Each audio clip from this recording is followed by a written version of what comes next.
tramp walked into one of these plastic pubs that's in a sort of rather upmarket part of a new town.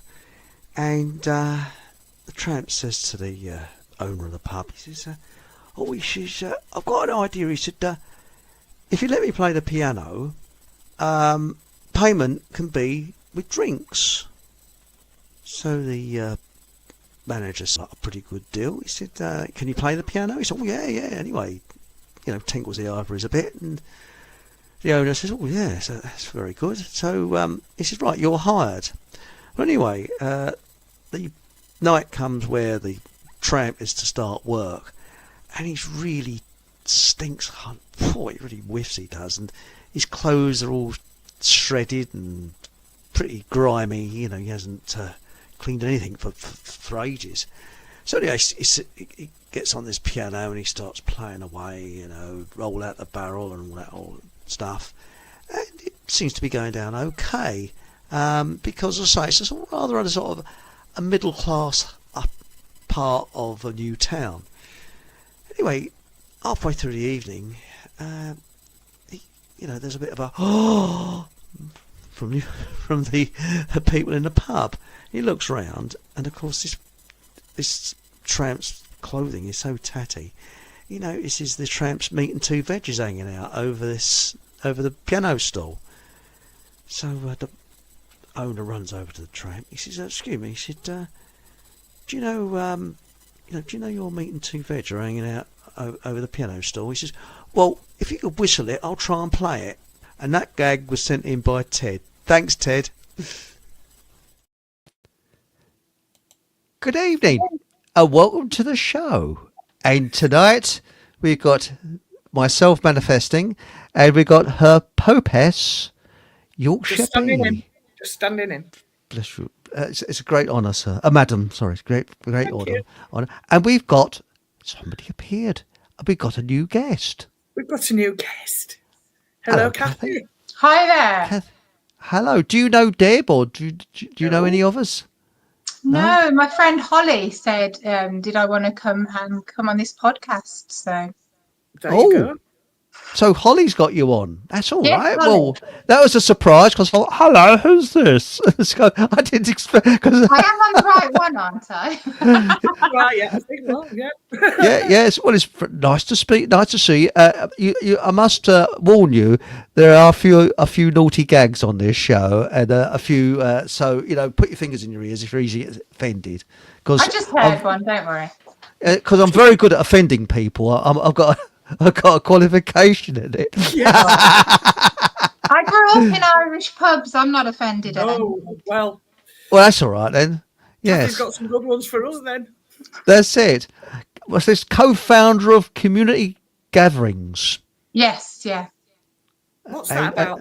What's that? So we live on top of a mountain in southwest Wales, and come the very tiny camping season that exists in Wales, of the end of April to the September, we open up our land and we host community gatherings, a place where people can come who feel lost, who want to do a bit of relaxing. The kids come for free, 16 and upwards. Dogs come. We do a bit of healing, a bit of self-empowerment workshops, a bit of foraging. It's just lush. Oh, I love that. That's brilliant. That sounds all right, doesn't it? Yeah. Now, has anyone trouble? Nathan couldn't come. Hey, mate. Need to link to the show. I did send it by bloody email. Hang on. I'll send it via Telegram. You must excuse me. We're very highly professional here, as you can see. Right. Wally said 15 minutes ago, do you fancy joining? And I'm like, oh, go on then. I can manage it. Why not? Why not? Right. I've just must excuse me whilst I'm looking for Nathan on Telegram, because I'm going to send him the link. Here we go. Right. Here it goes. Bingo. Right. Yes. You see, that is true professionalism, isn't it? I forgot to do that. That's this late. Right. I can put down sent via Telegram, I was going to say carrier pigeon as well. So here we go. Get that in 3 weeks. Right. So he should be. By the way, have you ever met Jesus, Kathy? He should be on later. Yeah. Yes. He steps in. He's a was it a stunt one? You know. Oh, okay. I was going to say, I used to be part of a Brethren church when I was a child. So, yeah, there's a lot I know about Jesus. Oh, I see. Okay. Well, anyway, Paul said you can't get the staff nowadays. It's quite true. Oh, here he is. Now, evening, Nathan. Evening, Nathan. Hi. Yes, I'll forgive you this once for my mistake. Well, I'm running late as it is, and I'm thinking, right, I'm never going to get this done in time. So I got down, got the computer up, and I went, he hasn't sent me the bloody link. Right, okay, so. There you go. Yes. Well, I did send the link, but it was via email. Unless I sent it to the wrong email, so it's probably a Chinese takeaway. He's got got a link. I can't remember the last time I checked them. Oh, so anyway, so anyway, you're on here. That's the main thing. So shall I send it always by Telegram? Okay, I'll do that in future. Yeah, for the minute at least. Yeah, let's go for that. Yes. Right. Before we get started, we usually ask.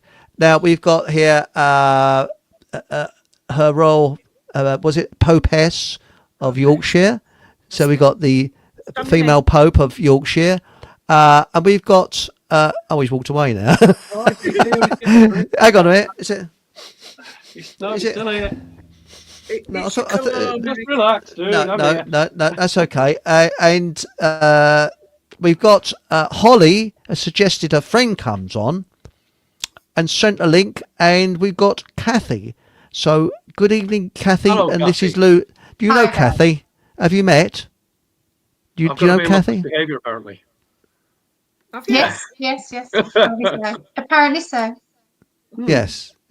But before we go any further, those of you that go onto my BitChute channel will be presented with, just one moment, this. Here we are. And what's happened is they've pulled the plug because of our dear and gracious queer Starmer. The hate speech laws? Yeah. People in the UK cannot actually access BitChute, but you can if you've got a VPN. Does that still work? Yes. And I use Urban VPN, and it's free of charge because I do free. It's bloody good, and the tip is to make it come from the Netherlands. And the funny thing is if you watch YouTube, you get adverts from the Netherlands. It's all in Dutch, and I still upload to BitChute, and I still answer people's questions on there as well, and replies, and I still reply to people on BitChute, even though people can't access it officially from this country. But if you've got a VPN, you can. So that's the only thing. And the other good thing with a VPN, you can watch Russia Today and all the stuff they ban, so it goes to the government, you know. When did they ban BitChute? Sorry? Because it's independent. What was that? BitChute, yes. No, when did they ban it? About a week or two back. No, they didn't ban it. What happened is BitChute was so scared of going against the Hate Speech Act of last year, they decided to pull the plug. So they did it themselves. Oh, gosh. Okay. Yeah. But you can still get onto Rumble without a VPN and YouTube. And as long as we're careful, we don't say tit or bum or something. On YouTube, we should be all right. Oh, that's it. Oh, sorry. I don't think we have to be worrying about those words. I think it's other words. Yeah, I think yes, to do with ass and things like that. yes, that's right. But last night I did a Rumble show with Monica Schaefer and Paul English, and it was fantastic. And thank you very much for both of them. So after this show, and also there at the same time as at 8 o'clock, some other person was running a show as well. Who could that be, Deb? Do you know? I've no idea. It was probably me, but I've no idea. Yes, YouTube. You better give it a plug. Deborah Singleton, aka B, my channel on YouTube that covers all sorts of subjects. This week, yesterday was strange disappearances in the UK, and there will be a part 2 because I have a list as long as my arm. Really? Did you cover Keir Starmer's wife? Because she's I didn't. strangely disappeared, hasn't she? Oh, I don't know. Yes. I don't watch enough of him to find out whether she's around or not. No, but apparently there's a film, so Jim Davison says, of Keir Starmer kissing a bloke. I saw that too. Well, no, I saw that there was one. I haven't seen the thing, but I thought it was quite amusing on my feed anyway. Yes. So there we go. have you covered the boys disappearing in Bristol, the young men disappearing in Bristol? No, I think that's one of the ones on my list because somebody mentioned that last night, so I've added those to the list as well. There's just quite a lot disappearing by the water, isn't there? Yeah. There's York. Hey, we've had that here as well. Yeah. In the River Tees, apparently a few have gone walkies, which is quite bizarre because they just when they look back on the footage, they're just literally walking very casually, and the next thing they're drowned, and it's like, yeah. Oh wow. This made me wonder about, because I often go cycling down the Lee Valley, and I cycle for miles on my own, and it's surrounded by huge lakes. It's only young men though, so I don't think you have to worry. It is, yeah. Oh yeah, I'm geriatric, so they won't bother me, you know. But I'm only there has slightly over been the hill now, so I'm all right then. yeah, all right. And well, there's been a lot of Bigfoot sightings around there as well. So and I was thinking, I got my phone into my backpack. So if Bigfoot did say, "Oh, hello," like that, by the time I got my bloody phone out, he would have gone, wouldn't he? So that would have been a god's up. So I saw it definitely. Yeah, all right, mate. All right. Is he on the tablets? You know, is he on the magic mushrooms? You have to get a selfie stick and walk about with it. That's what you need: a helmet cam or a selfie stick. Yes. That's it. Yes. Stephen's got, while we're on that subject, Stephen's got a theory that he's thinking that a creature's taking people under the water. I don't know. I know that there's been a lot of canal and river deaths in Manchester, but under weird circumstances. And I think that's the same with Bristol, though, isn't it? Yeah. Yeah. Right. It seems to be long waterways that's the problem. Now, the moral of this cravat story is be careful if you buy one from Tibet, which I did via eBay. Excellent service, but I actually think it's to do with manifestation because it's got a mind of its own. It keeps trying to want to disappear off my neck. So it will not just be disappearing. No, shut up. Yeah, no, it just keeps. It's sort of different thing. Yeah, it's like. It's not moving around. It's strange. But anyway, on with the show. Manifestation. Oh, hang on a minute. Now, was it? Secret weapon. Hang on. No, he's off. He's off. Is it? Is it to promote his book? Oh no! Oh, I've got a whole chapter ready for this stuff. I'm getting ready. Have you really? Because I wouldn't dream of promoting someone's book on here. I mean, it's just like advertising blatant in your face, isn't it? I mean, that's the thing. I mean, would I do such a thing like this? It's fuzzy, Eric. Is it? No, it's fuzzy. So the actress of the bishop. Your screen's all blurry. Is it not allowing it to be seen? I'll change the background. Let's have a look here. It's gone to the what is it background? That's what's doing it. Yes. I'll change my background. Let's have a look. Do. And I'll go for. Let's go for a nice Ponzi house, shall we? How's that? Well, that's lovely. I like the grand piano. That's all Ponzi. I was still fuzzy, isn't it? Well, do people really want to see my ironing board? Come on, let's have a vote on it. Do you want to see the vote? Do you want to see the vote? All right, and we might as well see. Here we go. Well, it's not my book. Here we are.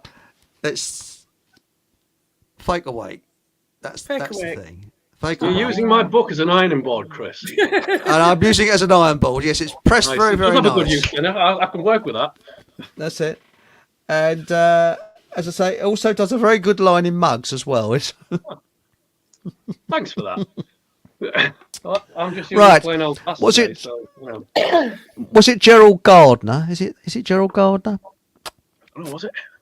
The bloke, someone like that, who actually, I've noticed on YouTube, he's croaked it now, I think, but there's all these people saying you can manifest money, you just imagine that and use your imagination that you are rich, and you know you've got this and you got that, and I've discovered that there are some people, a very small number of people that can do that, but you've got to understand yourself before you can do that.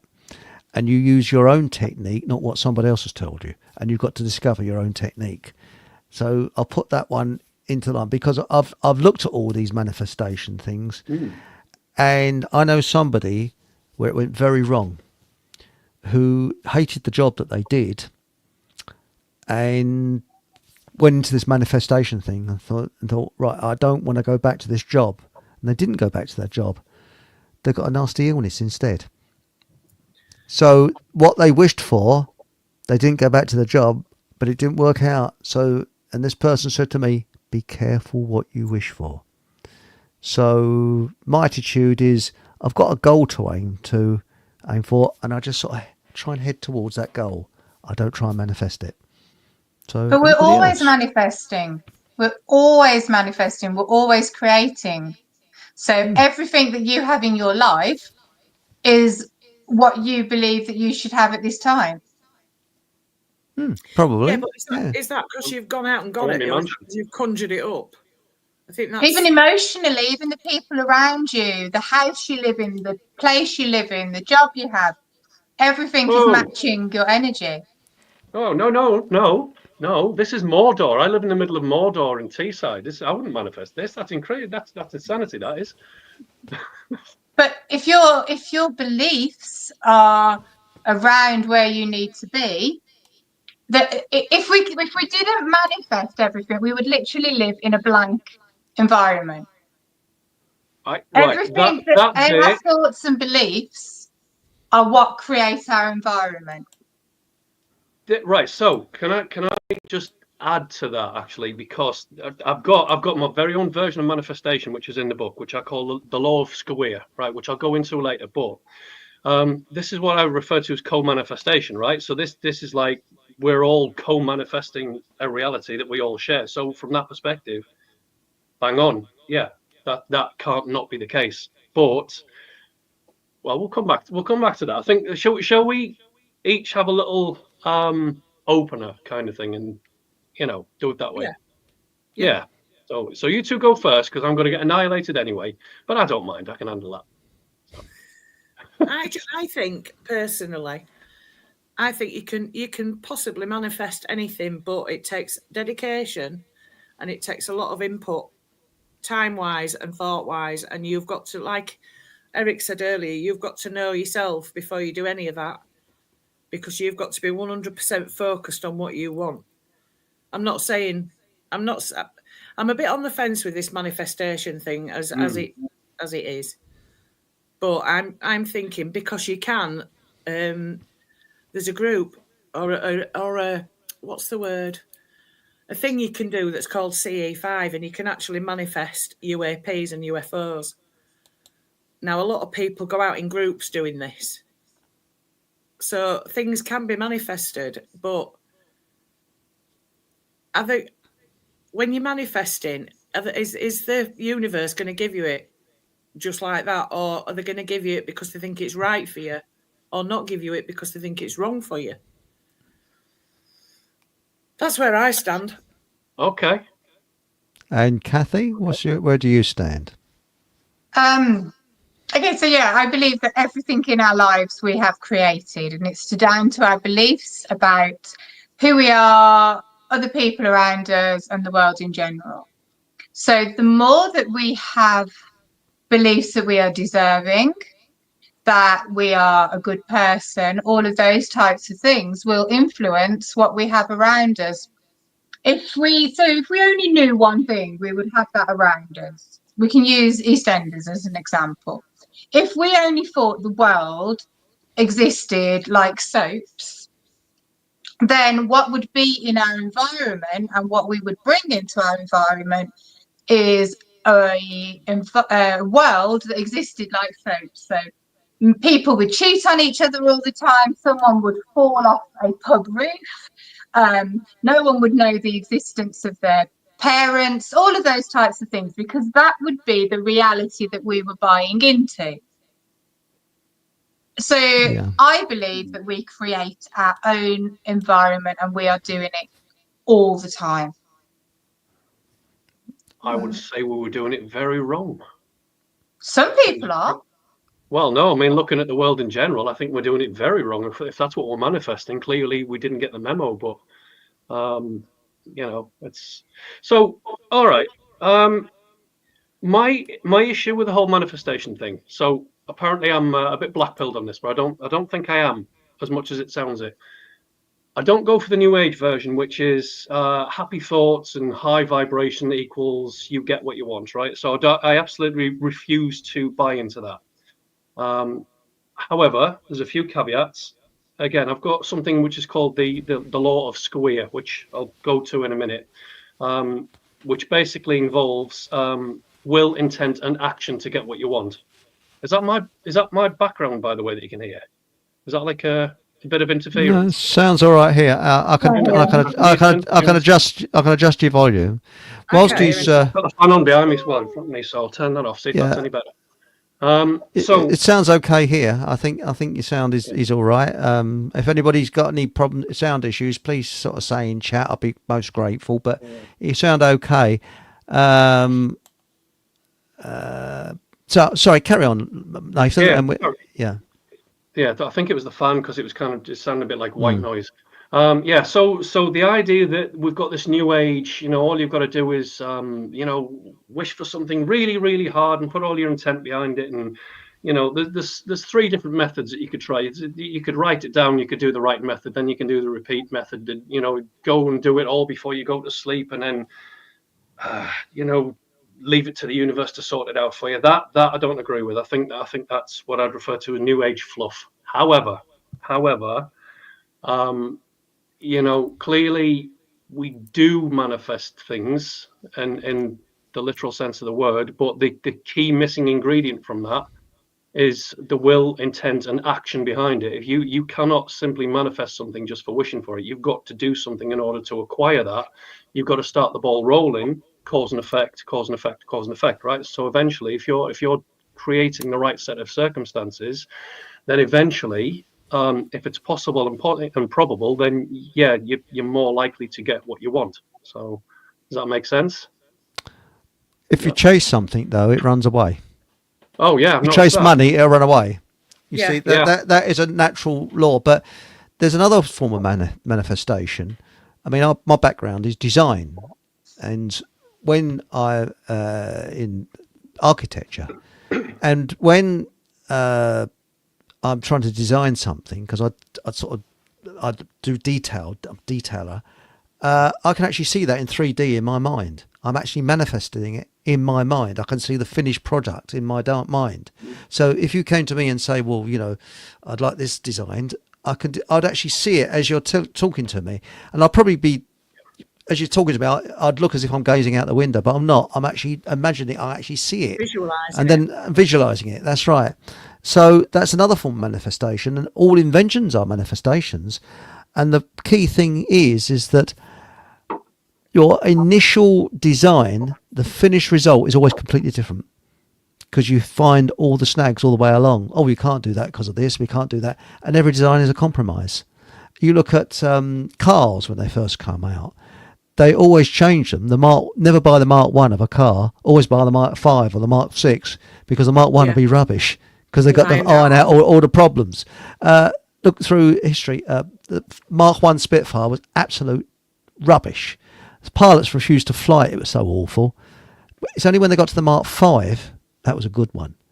tanks in the First World War. The Mark 1 was rubbish. Again, Mark 5 was a good one. They took all those stages to iron out the problems. And this is the thing. Snakes get in your way, but I actually think that like attracts like. So you've got to, if you're trying to manifest something, you've got to work on yourself to attract what you want. Not sort of say, I don't know, I want that over there. You've got to attract that over there to you, not the other way around. It's a bit like when I meet animals that are timid. I'll stand still, so it's a cat or something like that, and let the animal come to me. I don't go to the cat. I let the animal come to me. So that if the animal trusts me, they'll come to me. If they don't trust me, they won't come to me. 9 times out of 10, they do trust me. But that's the thing. You've got to not go after it. It's got to come to you. That's the big difference. That's What the way about I though if we make manifesting so hard? Because people have tried to show us and make pay loads of money and do vision boards and all of these types of things. Yeah. But what if it is just a belief? So hear me out here. If you have somebody in a public school where their parents are paying £50,000 a term or a year for them to go to, they mix with people who are affluent, who never have to ask for anything, all of that type of stuff. And then they go through school, they go to finishing school or university or whatever. And again, that is just the old boy network, everyone getting to know everyone, finding out who's going to be suitable for what job and everything like that. And then they go into the world, they've never known poverty, they've never known lack or anything like that. They haven't got a belief that this exists. And very rarely will that happen to them.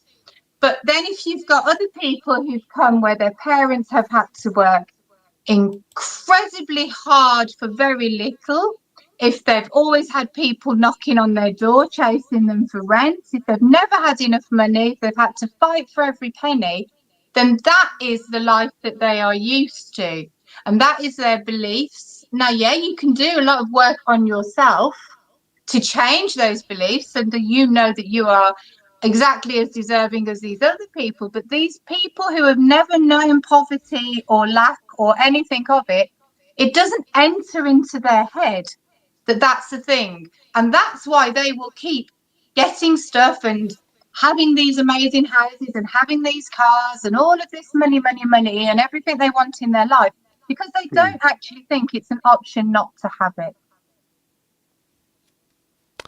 Yes. Sorry, Chris. Yes. No, go after you, Nathan. Yeah. No, I was going to say, this is what I refer to as basically situation and circumstance, right? So that's a bunch of prerequisites that exist already, that put you, it doesn't necessarily guarantee a good outcome, but it puts you in a better standing to achieve those outcomes, which is kind of what I've gone into in my book and in the chapter on manifestation anyway.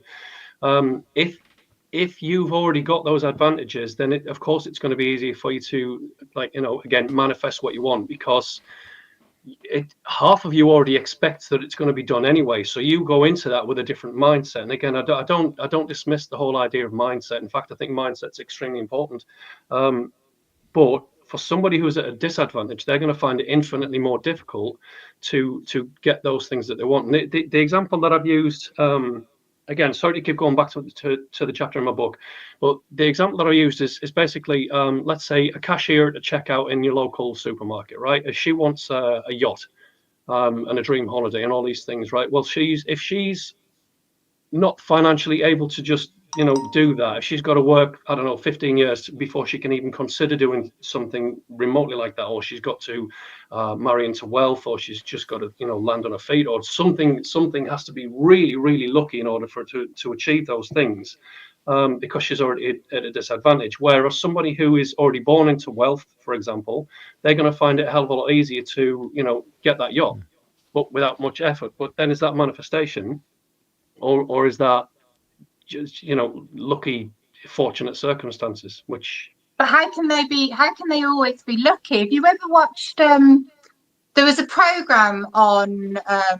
can't remember what show it was, and they took entrepreneurs who'd made multi-million-pound businesses, They sent them away. They gave them £100. They sent them to a city they'd never been to. They took their mobile phones off them. They couldn't say who they were.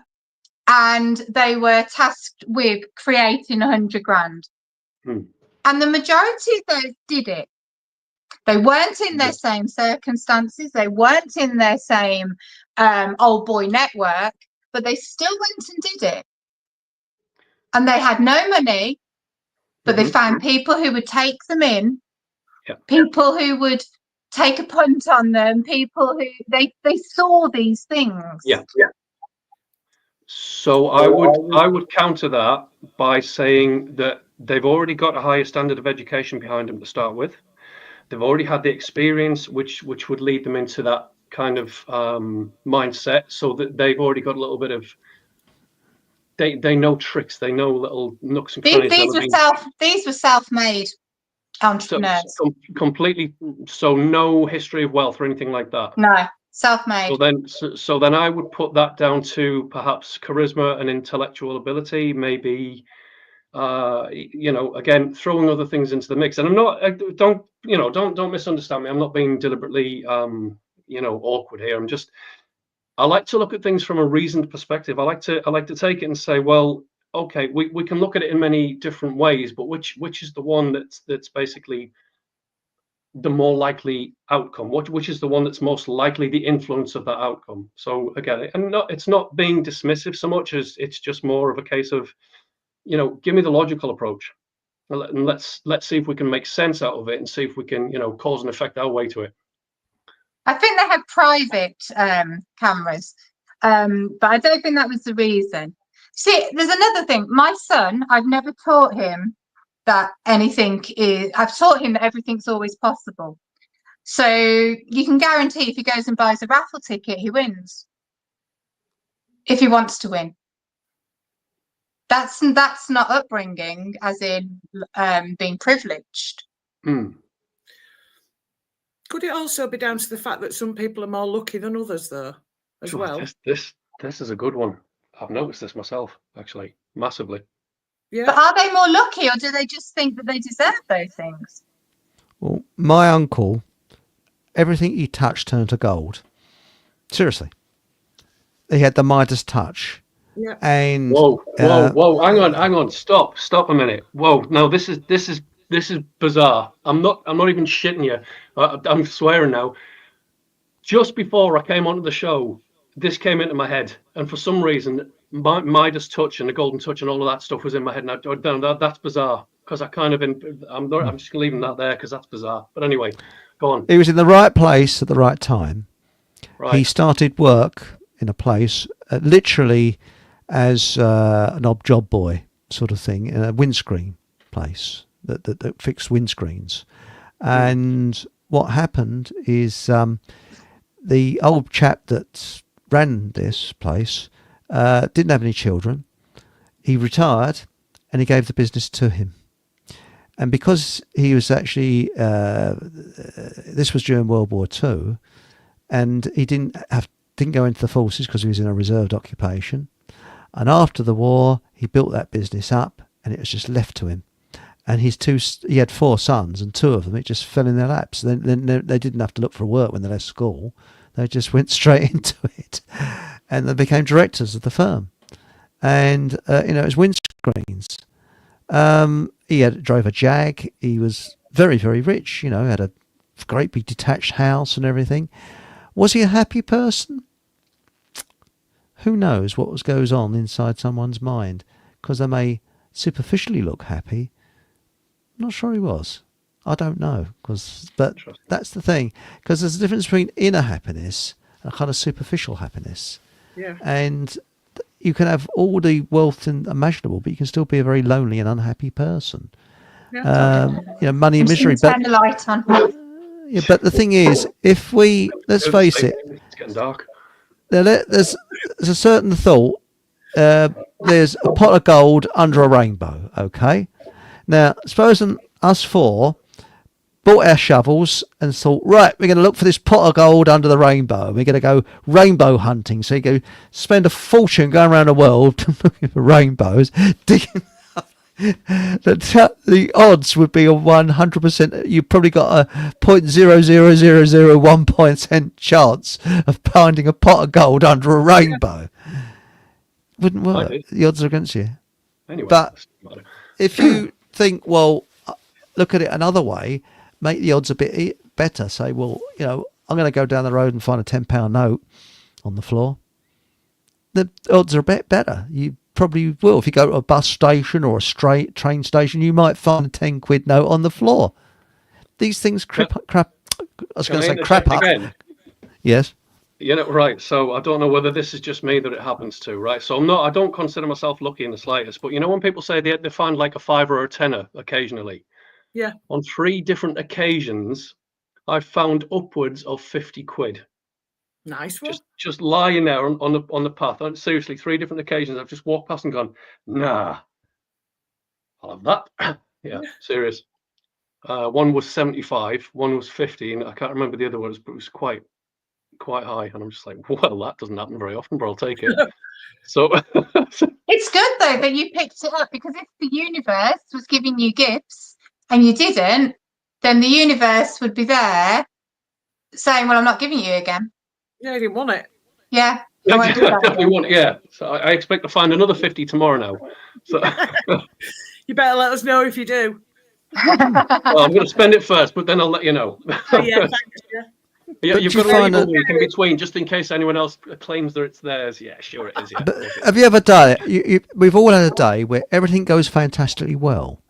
You could be doing anything, driving your car somewhere, and there's no traffic jams. You go straight through like a dose of salts.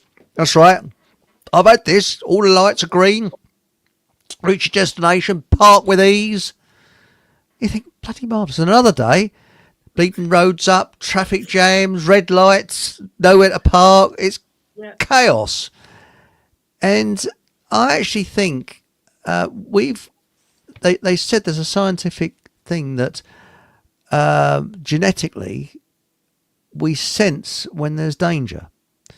Now, they reckon that this comes from our caveman days. You think, well, I'll go down that path or that path, and you think, no, I'll go down that path, and it turns out there's a saber-toothed tiger down there or something. You know what I mean? That we're going to savage you.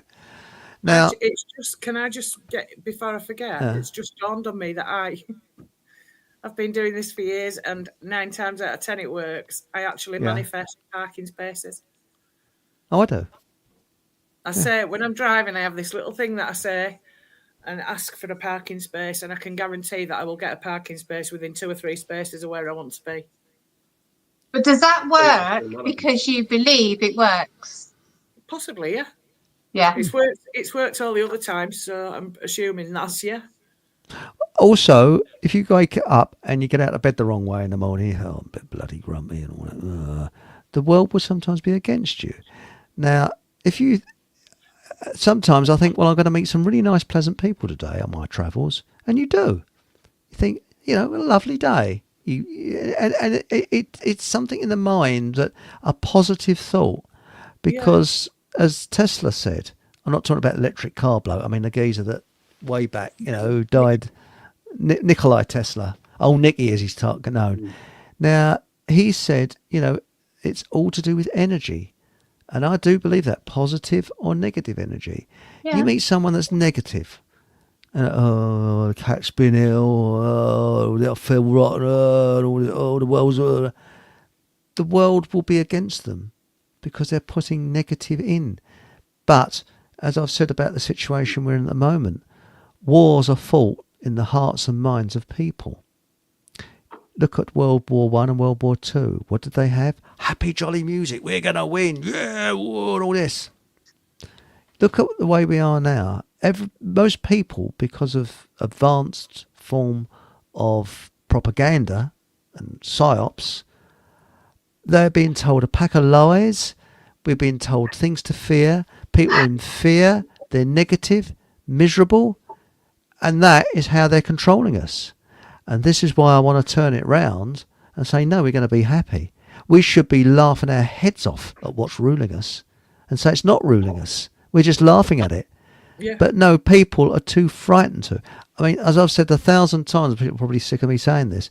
When Keir Starmer comes out of number 10, although you can't get right to the door now, but whenever he makes appearance, people should be whistling the Laurel and Hardy tune, dun dun dun dun dun dun dun, dun, and start laughing at him. When every time he makes a speech, laugh and laugh and laugh. Go, you know, look what happened to Ceausescu. Now, do you remember him? Yep. Ceausescu, he stood up on his balcony and people are going, and they're laughing. And he banged comedians because he realised they were the biggest danger. And he stopped them from speaking. So what did they do? Mimacks, which were even more funnier than when they spoke. Yeah. He couldn't stop them. They got round the law. Now look what's happened with BitChute. It's not BitChute's fault. I'm not blaming BitChute. They can't afford the court fees and God knows what with this hate speech thing. So they pulled the plug on Great Britain. But I've got around it. I'm using a VPN. I'm still using the site. And it's free. It's not costing me anything. And so added advantage is I can watch Russia Today and things like that, which are banned in this country. Yeah. So I can see two sides of the story. So sometimes a negative is sometimes a positive. It's an opportunity. It's how you frame something, isn't it? You know, the half glass full, half glass empty scenario. If you believe something is going to happen. So my daughter went out to find a 4-leaf clover and she found a 4-leaf clover. Not only did she find a 4-leaf clover, she found about 20 4-leaf clovers. Really? And then she went and found a 5-leaf clover. Same afternoon. It's good heavens. all about how we choose to see things and how we believe we can do. My daughter can also, I taught her how to put everything she wants to happen the day. So when she go to bed, put everything of what she wants to happen the next day, what she wants, how she wants people to be, what she wants to happen in a class, all of that type of thing.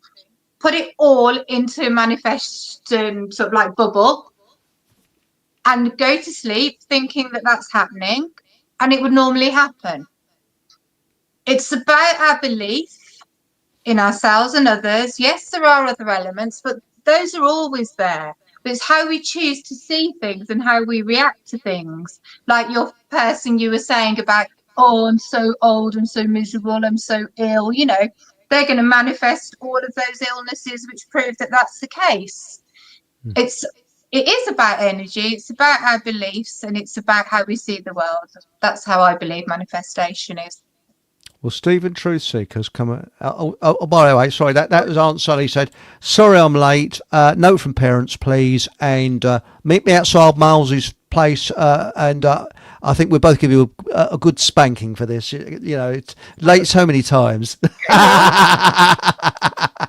Now, Stephen Truthseeker, I think two of us are going to get a bit grilled up. What about, Stephen says, what about target individuals or children with narcissist parents? Oh, let's not go into that one, I think. Oh, yes, That's yes. another side. But the thing is, when you look something negative that happens to you, I've got a new way of looking at it. It's not a negative, it is character building, and it gives you wisdom. Because you realise that what you went through was unique, and it's one more qualification in the University of Life. So what is negative at that time is character building. And the way you deal with narcissists, I've learned. You was going to say, Nathan, sorry. No, it's just when you say it's character building, I mean, we've had this discussion a few times, and I came across in a book about 6 months ago, the negative experiences, we perceive it as character building, where it's actually character destroying because it strips away parts of you, the original you, and it makes you kind of less happy, less productive, you know, the more bad at that things, time, more traumatic things, you no, know. not really. No. Yeah. So I'm not saying I agree either way. I mean, I think it can work both ways, but a calm sea never made a good captain. Exactly. That's the thing. I think we can experience all these things. It's about being able to let go of them and move forward. You know, you can have a narcissistic parent, you can choose to hold on to that and blame it for the rest of your life and everything that's going wrong, or you can choose to say, yes, that happened to me, it was bloody awful, but I'm not going to let that control me. I'm not going to let that be my path of life, and I'm going to let it go. I'm going to forgive my parents, all of that stuff, and then that frees you to allow all of this new stuff in. To a point, but let's take the example of SRI or SRA, sorry, SRA, and you know things that you know what SRA, you know what I'm referring to, yeah. I don't. No. I'm afraid. No. I don't know whether am I allowed to say it on YouTube? Satanic ritual. Oh, okay. So Oh yes. I think yeah. Right. Okay. So okay. I'll throw my cards on the table. Right. My mother is probably the biggest. No, she's actually the second biggest narcissist I know. Funnily enough, and yeah, she gave me a shit childhood, but I can see past that. I don't care. It is what it is, and I'm glad to be away from it. Don't hate her. Don't like her. Bye bye. However, if you contrast that to someone who's been through, you know, some really, really heavy traumatic abuse as a kid, that you can't just, you know, block out. I mean, some people do. We've got examples of people who've been able to do that and overcome it, but it's not always necessarily that easy. And does that make sense? Yeah. So I fully understand, because you see, but you think about it. When we speak, Nathan and I can relate to what he's been through. Now, if I hadn't have been through, I'll give you another example. Before I had any bereavements in my life, somebody said they lost their, I don't know, pet dog or something. I say, oh, I'm sorry to hear that. I was just being polite. It was just on that sort of level. I'm being polite. If somebody's lost a loved one now, that comes from the heart. Yeah. Because I know what they've gone through. Yeah. So it means what? It's not just a sentence to be polite. I really am sorry to hear that. And I now also, if a person is grumpy with you, or they're a bit off or something like that, you don't know what hell is going on in their mind. You really don't know it. So I don't take offence. I just think, what hell is going on in those people's minds? And just try and be peaceful and try and put some calming, but sort of just be calm with them and still be polite, because arrogant people and people that are not particularly nice, unless they're narcissists or psychopaths, you just don't know what's going on inside their mind. I think narcissist is bandied about. This is going to start another thing. This could be a whole new program. But I think narcissist is bandied about because it's become a very popular name. But in my belief, narcissists are just wounded inner children, the same as other people. They just find a different way to deal with what they go through, and they get stuck in that pattern. I think we band narcissist around and we throw it around and we use it to Karenize people, if we want another word. But if we are, like Eric said, like, if we are able to see that person, I mean, when we're a child and we're experiencing narcissistic parents, it's different because we know nothing else, and we take it all on board and everything like that. And then we have to do a whole lot of inner child healing to remember the person we actually were. But when we are dealing with people, we have to know that no person starts off bad. We only become a person because of our experiences. So the whole thing about narcissist isn't an evil person. It's a person who's had to deal with what they've gone through and have chosen a way which isn't the best way. But what about demonic? Do you believe that people can be taken over by a demonic force? Because I've actually witnessed it, and people might think, oh, he's gone a bit bonkers, but no, I've actually seen it happen in my family, and I've actually seen this happen.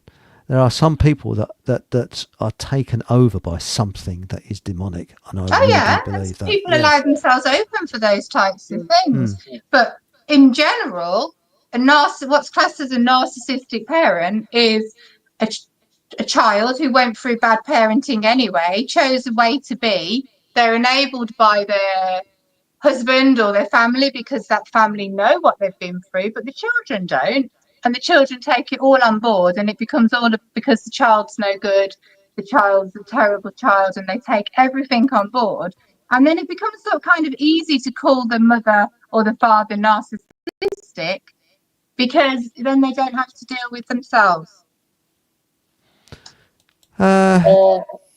Yes, but I mean, there are. I mean, psychopaths are born psychopaths. They can't help it. Oh, Then they're you've got very, the very, very rare, though. Those are like probably the things which are pulling things into killing people and throwing them into the water and things like that. No, not all psychopaths, because some of them are surgeons, and they're very good surgeons. But if someone dies on the operating table, they don't give a damn. Go away and have an evening meal. It wouldn't bother them. Whereas anybody else, they'd probably be heartbroken. Captains, you think a captain of a ship would probably try and save the lives of, say, 3 people, but then risk the lives of 100 people, and then eventually 103 people will get killed. Whereas a psychopath will just say, okay, those 3 people are gone, let's save the lives of the 100 people. There's all different types of psychopaths. There's some that are killers and some that are not killers. And that is a clear distinction. And unfortunately, the ones in politics tend to be the ones that are killers. And this is a point I often get to. They can scan the brain now, and because a psychopath has got problems with the frontal lobe, where that's where empathy comes from. They do not have empathy at all. And this is why I'm passionately against the death sentence, because I think once we scan their brain, and people like, I won't mention any names, some politicians that I'm pretty sure are psychopaths, we put them on an island that's got infrastructure on there, let them live their life on that island. We haven't got a right to take their lives, but like we treat them like we would a crocodile. A crocodile is a killer, but you don't have one in your house as a pet because it'll eat you. So you put that crocodile away from you somewhere else at arm's length, or more than arm's length, so that it's in its environment, we're in our environment. I think that's the way we've got to look at it. These people are predators. We've got to deal with those predators, and that's it. But, going back to, if people always talk about sexual abuse, but they don't talk about mental abuse, psychological abuse. Yeah. And that is the problem. You don't hear so much about the psychological abuse. And the problem with psychological abuse as opposed to sexual abuse is sexual abuse, you experienced it unless you blocked it out. Whereas psychological abuse, you don't realise you've experienced it until you're living in a different environment and someone actually points it out to you. Spot on. That's the thing. And then you don't know, until then, you don't know that there's anything wrong with your life. So whereas a child who's experienced sexual abuse actually knows that what they're experiencing is wrong, when you've experienced emotional abuse, you have to unlearn all of that stuff. Yeah. And it's a much longer healing process, because you have to unwrite so many of those beliefs that have been created about you because of all of that emotional abuse. Yeah, that's It's true. it's the idea that you've got to identify it as being abnormal before you can recognize it for what it is, which is, again, a similar thing to what I've been through. I think what Chris has been through.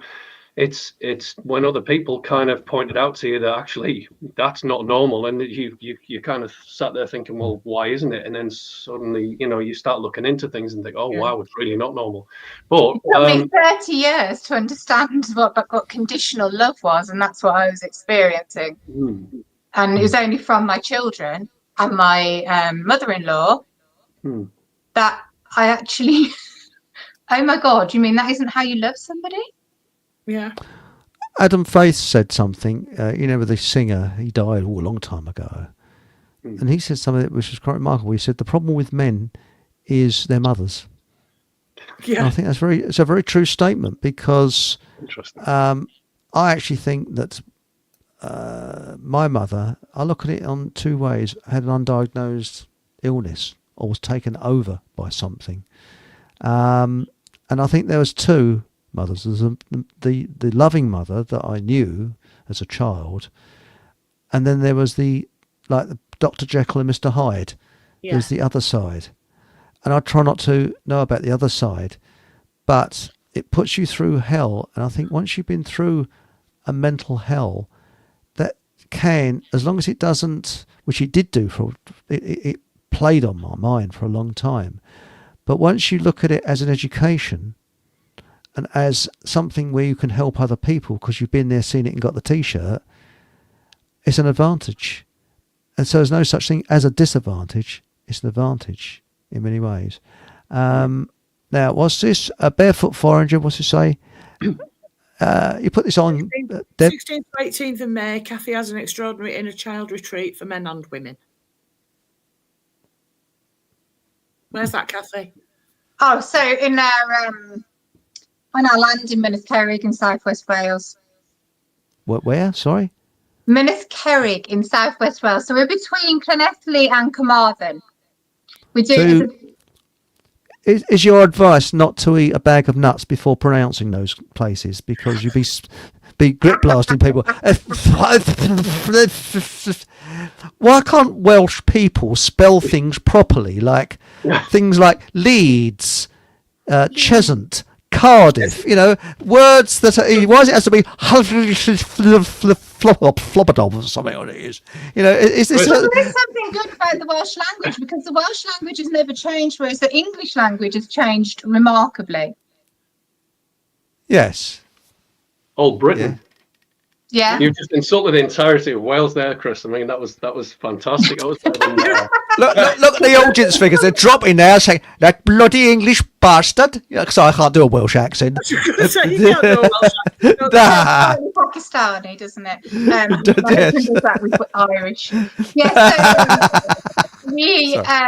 We host Inner Child. One of the retreats that we host is an Inner Child retreat, and we do it incredibly affordably. So if you've just got a tent, you can come, and that's one price. And then if you want to have a bunk, you can come, and that's another price. All the food and everything's included. But we're all about inclusivity. We're all about affordability. So that's why we do it. But yeah, Inner Child is an incredible, passionate thing about me because I didn't understand there was something wrong with me until I experienced something different.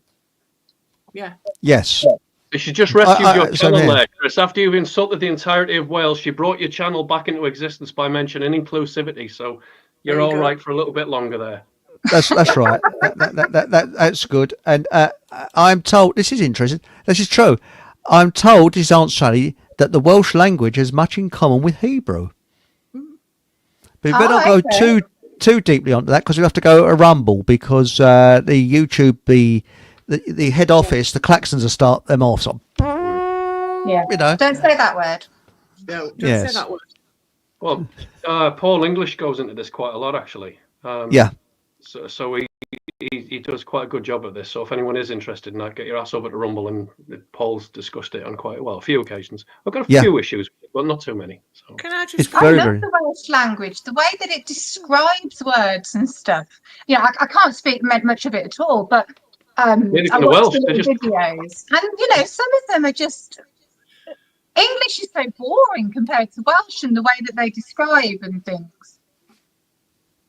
You're going to say, Deb, sorry. Sorry. No, I was just going to go back to this narcissistic parent thing. My experience wasn't the parent, it was a grandparent. But it was my maternal grandmother, but I also had my mum who broke the mould completely. She was the complete opposite to my grandmother. And I was in the middle, so it was like I experienced both sides of it. But the abuse that I got from my grandmother, still up until, well, even still now, I still question things and think, was she right? Or it sort of sticks with you. But thankfully, I had the love of my mum to show me the right way.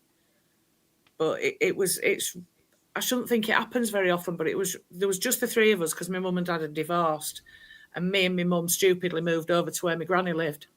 So I was in constant contact with her. And she was a very common scenario, actually. Is it? Yeah, I work with a lot of people like that. And you know, the mum has done so much So they're constantly fighting, which wounds you all that time because your mom knows that your grandma's wrong, but you love you both of them. And it's like warring parents, but Yeah, instead of it it is. being warring parents, it's warring grandparents and parents. Yeah, it is.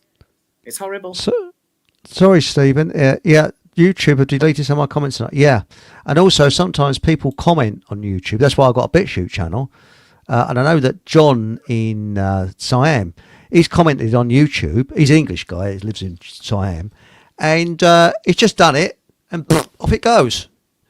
So this is why I got BitChute, and I've commented on other BitChute on other YouTube channels, and they've done the same. I don't know quite why. There's nothing rude that I've put, nothing controversial.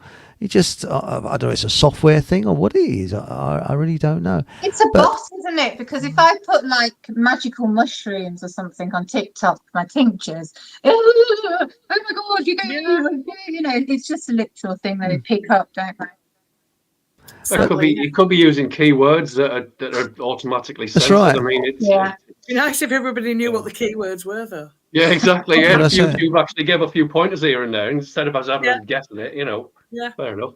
But sorry, just before we move on. Chris, something that's okay. Carry on. Something It's okay. Kathy said earlier about narcissism being the it's almost like word of the decade, isn't it? Because it's overused. So I wanted to bring it back to that for a second because I've got a friend who's recently come into like contact with the term narcissism. How the hell he's not come across it until now is amazing. But now that he's come across it and he's realised that actually he was in a narcissistic relationship, now he's going around all of his family members and friends. Oh, narcissist, and I've had to say, look, mate, that's not how this works. Just because you don't like somebody or you disagree with them doesn't automatically qualify them as a narcissist. Yeah, you know, it's not a catch-all term. Yeah, it is. But this is the problem, and so is that deliberate as well. The fact that narcissism is now so prevalent in society. Or is it just that we've cottoned onto it and we like to apply it to everything, especially when it's not? It's just something that we don't agree with. So anyway, I just want to. It could be something that's brought in because again, it stops us from taking our own responsibility. And when we take our own responsibility, we do our own healing.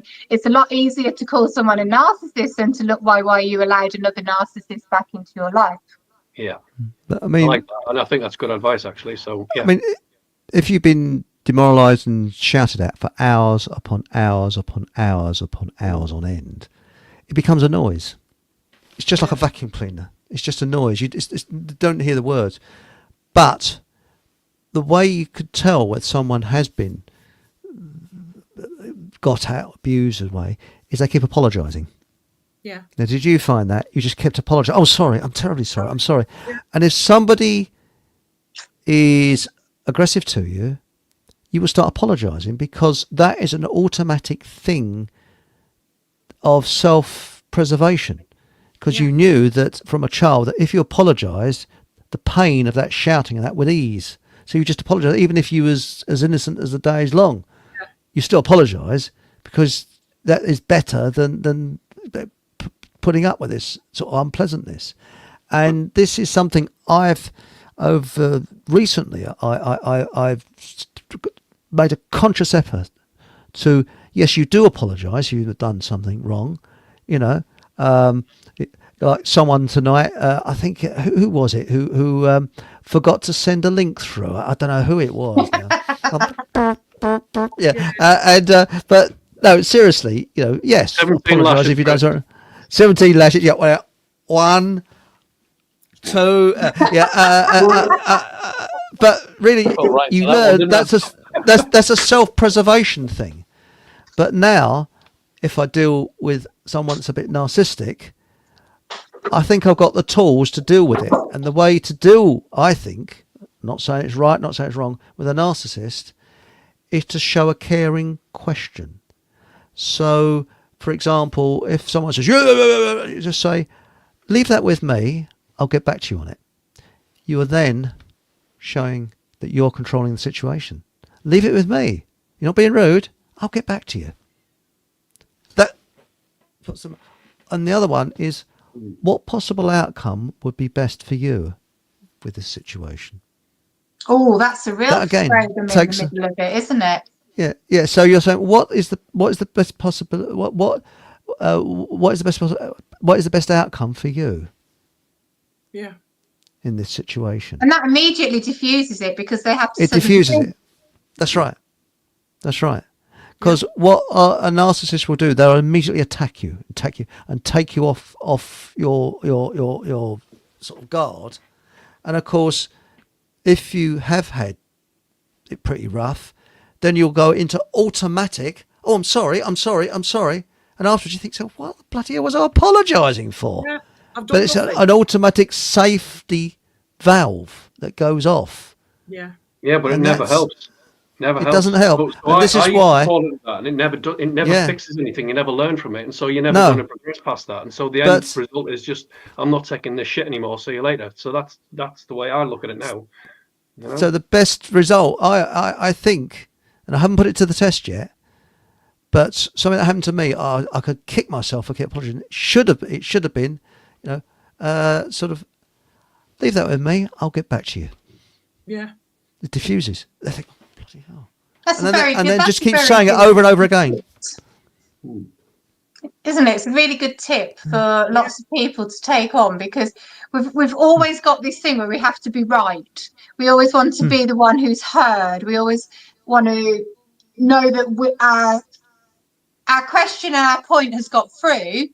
And if someone says that to you, then immediately they have to think. So there's no, oh, well, I'm going to get the last word, you're going to get the last word, or anything. It just ends it there and then. No one's won. Also, if someone takes out of context what you said, that's another technique that a lot of people use. They will wind you up to say something, and then they'll take it out of context what you've said, and turn people against you. Yeah. Gaslighting. The worst thing you can do is keep on, and I've learnt this recently, we're trying to prove your innocence. Walk away. Yeah. Because you're guilty, even though you are innocent. And the more you try and prove your innocence, the more you're like a fly in a spider's web. You go deeper and deeper and deeper and deeper into it. No, walk away. And that's something that's most important. It's easy to say this, but just walk away and keep away. Don't have anything to do with those people again. And even if they walk into the same room as you, walk out of the room. That's the best thing. People that are upsetting, you keep away from them. And I found that's the best policy. But then, say in the case of it, say it's that you're interested in the same thing and you turn up at the same venue, then you're doing yourself wrong by leaving instead of. Depends on the situation. Yeah, I can see it from both sides. I mean, if it's in a shop, I'll walk out. I'll come back later. Shop, but If it's at the venue, my attitude is they don't exist. Yeah. And if they say hello, offhanded, keep away. Because anything you could say could be taken out of that concept again and could be twisted around. Even hello is dangerous. So just nod back. Just get out of the way. Don't say a word. Because people like that are dangerous. So you just keep out of the way of them. But you be polite, smart, nod, but keep that zipped. Because, and even if they keep that zip, they'll probably make out you said something. So that's the thing. That's make sure stonewalling, isn't it? Yes. Grey rock. Grey rock. Yeah. But that's the thing. I mean, for example, look at the amount of people, innocent people, that's been like, witches. Okay, I can understand how people got convicted of witchcraft because they were trying to plead their innocence, but they're looking more and more guilty as they're trying to plead it. Yeah. It's probably better just remaining silent, not saying a word. Don't forget, there was also massive agendas behind that as well. So it's kind of even back then. So sorry, 2 minutes. I'm just going to turn the camera off. I'm not disappearing. Just silence meant. I remember watching this film, Thomas Becket or something. Silence. Thomas Becket, acceptance, didn't it? So if you were silent, you were admitting you were a witch. Yeah. If you tried to protest your innocence, they still thought you were guilty anyway. You know, if you sung, well, that's right. sorry, you were a witch. Well, that's right. But well, look at that chap. What was his name now? Who did an experiment where there was, now you can look this up on YouTube, and I've probably got the figures wrong, and I think it was 10 people. I could be wrong on that. They had 10 people, and there was 9 of them in on the experiment, and 1 of them wasn't. And there was a simple question. They had lines on a piece of paper, and they had to match these lines up. And it was really simple. You know, that line's that big, next line's that big, next one's that big, and then on the other side of the paper they had similar, and they said, well, does line A is the same length as line B or whatever? And the 9 people deliberately got the wrong answer, put the wrong answer down. And the 10th one went along with all the rest of the other people so as not to stand out. So as not to... And I used it was to like quite... that. There's no chance of doing that now. No, I don't think I'd be in that experiment. No. No. I'd be the one going, please tell me how that is that. I need to understand. Thank you. Yeah. But this was done in the late 50s, early 60s. Stole something? Because there's a Milgram experiment. I think we all know about that one, where there was... do you heard of the Milgram experiment? No. This where they said that they wouldn't be allowed today. They got people at random from an advert in the newspaper in, and they said that they was doing a test to improve people's memory. Bet it was a put-up job. And then they introduced, they flipped a coin, whether one person asks a question, the other person answers the question, but it was rigged because the person that answers the question was an actor and was in on it. And the person that was the questionnaire to do the questions, he was told that he has to ask a question. If the person gets it wrong, they get a mild electric shock. In reality, they didn't. Yeah. You've seen that one. And they go round, so the person that's asking questions can't see them because they're round in another room, but he can hear them. And just before the chap goes into the other room, he says, I've got a heart condition. Will that make it, just wind up the pressure? Do you think that make any difference? And the chap in the white coat and the clipboard says, no, it's perfectly okay. Please continue. And what happens is the amount of power, the amount of electricity increases the more the person gets the question wrong. And you hear, ah! And some people said, well, I'm not carrying on with this. And there's a chap there with a clipboard. Please continue with the experiment. It's important. We'll take full responsibility. Please continue. And they're at a phenomenal amount of people. I'm not sure if it's 65 or 85% went through with the experiment. And eventually the person just goes silent. Goes, ah! Boom! You hear a sort of bonk like this. And they go, I've killed him. That's perfectly okay, sir. We'll take full responsibility. Yes. Correct. It's all that, you know. Milgram the experiment. outcome of that was every single one of the participants took it to like over the sort of the threshold. And I think it was 80% of them took it to like absolute completion. So it was I mean, it was a compliancy test, wasn't it? It was just to see if but again with the sticks, I know I can't remember what the name of the experiment was for that, but it's to see if you can get people to comply with a crowd by effectively, you know, press ganging them into questioning the right. It's gaslighting. It's if you look at it, it's almost like a gaslighting experiment. And you know, I mean, I've seen the experiment with the different size lines, and it's like, well, anybody can clearly see that the lines are a different size, but they're being told no, it's not. That's what's so exciting about the last recent social experiment, because so many people said it was wrong. You know, they thought that they wouldn't, and a lot of people, you know, if you were in the march, you were in the march, and a lot of people said it was wrong, and that was the start of everybody actually seeing how powerful we really were. Yeah. But the thing is, what got me during the last, shall we say, 5 years, I'll be very careful because we're on YouTube, when people were wearing nappies around their faces, I was the only one. I don't want to sound smug or anything like that, but there's a superstore near where I live, where every little helps, and I was the only one walking around without a face nappy. You know, and I found it quite empowering actually, walking around, and everybody's complying. They're so bloody compliant. And someone's I coming to me rather and says, love walking around without a face nappy, and my Yes. children rather loved it too. and I'll tell you something else, faking deafness was real fun. It really was fun. Pardon, can you come a bit closer? I can't hear what you're saying. As lovely it was, I said, "Oh, deaf old fart, get out of it." You know, and I did that in Lidl's once. But I said, "Could you stand back, please?" I said, "Pardon, can you? I can't. Could stand what? Sorry, pardon." And I sort of leant right over, close to him. Oh yeah. He was actually at the checkout. This checkout bloke. Could you stand back? Pardon, I can't hear you. Could you stand back, please? Sorry. You know, pardon. Yeah.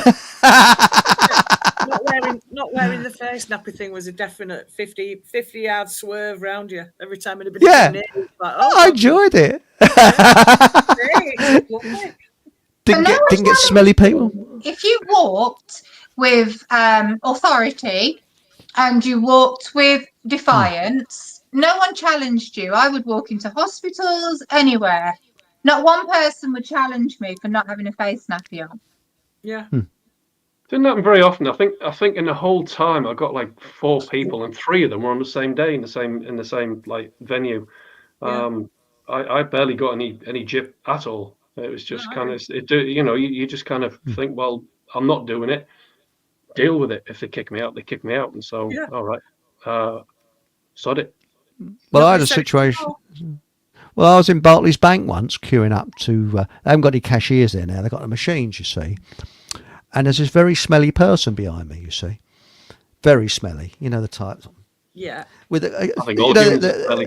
well, you know, when you see someone with tracksuit bottoms that haven't seen a washing machine for, I would say, decades. Yeah. You know, with various stains that you wouldn't want to mention. You know, and I'm standing there. You've been to Middlesbrough, Chris.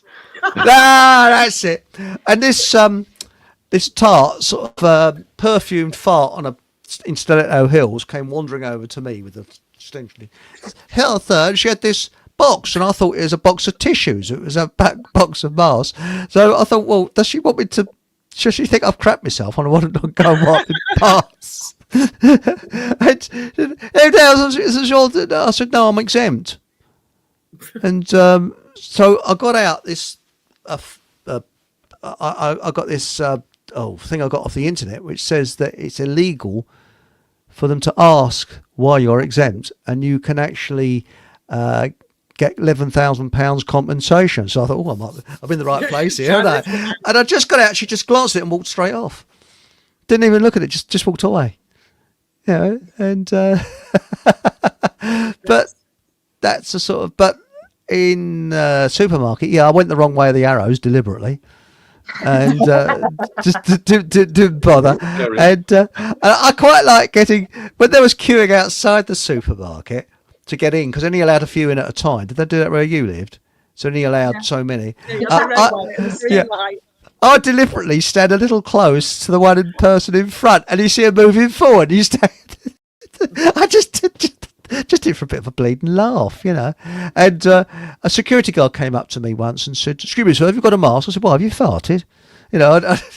Or another one is, "Sorry, I don't sell them. Try eBay, you might get them." You know, so things like that. But can we kind of loop this back into manifestation? Certainly, because I'm doing a bit of piss taking. Sorry. Anyway, carry on. Hey, no, it's just honestly, we kind of. I wandered off. Yeah. That particular period in time, it's kind of like we've all been through. We've all been traumatized by it. I just, it's lesson learned kind of thing. And it's But it's I just figured. I'm surprised the chat's not going, "Oh, right, get back on the subject." So, there we go. Okay. Oh, by the way, everybody likes to talk about it, though, don't they? Morning, Steve. Honestly, with the whole fraudulent thing in the last 5 years, I'm sick to death of hearing it now. It's kind of again, no disrespect to the conversation that we're having, but I just find it boring. It's like, we've all been through it. Leave it in the past. I mean, learn from it. It's all about. Oh, Kathy has witchy herbal medicine retreats too, reclaiming our indigenous medicine and ancestral knowledge. Are you a witch then, Kathy? No. Well, I might be a kitchen witch. Yeah. I'm Like, a kitchen witch. I like Yeah. you've got to making stuff. copyright that. Stick it on a mug. Yeah. Well, there's a place near, well, it's a place in Waltham Abbey called White Witch, and it's a shop that sells all White Witch stuff. Well, Nice. Oh, yes, I'm a white And, witch, a white Yeah. kitchen witch. I create things that will heal people. So I make mushroom tinctures. I make my Kathy's magic balm. I'm a bit lazy because it does everything, so I don't need to make 1,000,001 other balms. Just make one balm, and it does everything that you could possibly need a balm to do. So I teach people along with that lovely barefoot forager. I hold 5. We're having 5 this year, so people can learn about taking control of their own health. Yeah. And not having to go to a shop and all of that stuff. But the best thing is I'm really passionate about indigenous herbs and plants. So local, because they've grown with you, they've had the same environment, the same atmosphere. They're 100 times more powerful than buying something from China or India. Yeah. And also, the dandelions are nice this year because you can eat every part of a dandelion. And make They are coffee my out of the rose. favorite. My TikTok's blowing up with dandelion at the moment. My favorite flower, and I also have the spirit of dandelion with me always too. Oh. Your spiritual dandelion.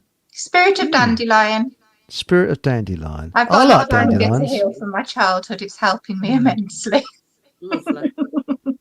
And also, like the ghost of the previous dandelions from last year or something, but that's and you can also make sauerkraut with them. Because I like making sauerkraut, which is very good for your gut bacteria. I'm not allowed sauerkraut. No. Really? Why not? Yeah, I cleared a castle in Germany. I'm not. Castle will never be the same. Maybe you need a bit more. How do you make sauerkraut out of? So you just use the leaves? Yes, you use the leaves and you mix it with cabbage because there's 2 ways of making sauerkraut. You can actually mince the cabbage up with salt and it gets its own juice. But I sometimes make sauerkraut without cabbage. And that way you have to make the brine solution yourself. And I mix a Celtic sea salt with water, and it's a teaspoon of Celtic sea salt with 250 milligrams of water. You mix that round, and I make a carrot sauerkraut. So I make, and I got a bumper load of carrots. They were sold cheap in Aldi the other day, and Lidl's. Oh God, they were 8p, weren't they? Ridiculous. 8p. That's right. So complete with all the nitrates in from the farmland, but that's it. But I usually buy organic ones, so I use my organic ones up. And I also bought some beans. Do you grate the carrots, Chris? Do you grate? It's personal taste. I actually like them in sticks, so I go and get them crunchy. But you can grate them. It's entirely up to you. It's personal taste, but all you do is, again, you've got to make sure the liquid is covering the carrots. So, and I'll put a bit of garlic in as well to give it a bit of oomph. And then you leave it on a warm shelf, away from light. So if you've got a cardboard box, you put them in a cardboard box over a radiator or something like that, or in a south-facing window.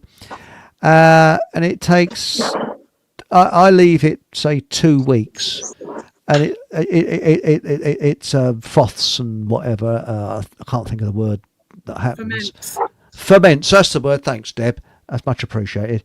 And then on the second week, taste it, and if it's to your taste, fine. If it isn't, leave it another week, and then you can close the lids, and it'll last in the refrigerator or in a cold place or a dark place for about a year. So that's the way. Without a refrigerator or freezer, you can preserve things, and that's what I do. But I make them out of beans, carrots, dandelion leaves with cabbage, all kinds of things. But the funny thing is, you buy a great big, one of those big cabbages, and it's surprising as it gets right the way down, and I only get about 2 jam jars full of sauerkraut from a big cabbage like that, because it's surprising how when you've massaged the salt into it, how this liquid comes out and it goes down in size. So there we are. So I'm a bit. One is there, Chris. Me and Nathan live up in the north. We don't put we only put our eating on one night a day. One night a year. Well, I've got the answer to that. Same here. Get yourself a reptile heater from eBay.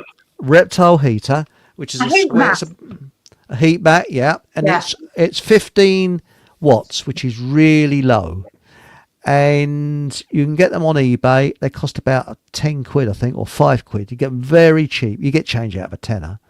Plug it in, and I put all my jam jars on there. And I wrap them with, the bubble wrap that you get out of parcels. I wrap bubble wrap round there. And that's what I do, because I'm a tight-fisted git as well, so I don't put my eating on.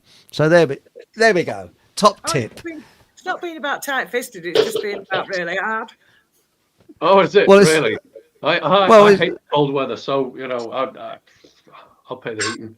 You should be a southern softy, you. Southern softy. Don't just behave.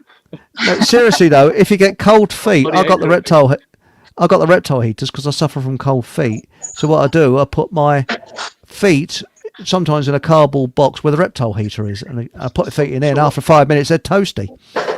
What you're saying then, Chris, is you've got erectile dysfunction.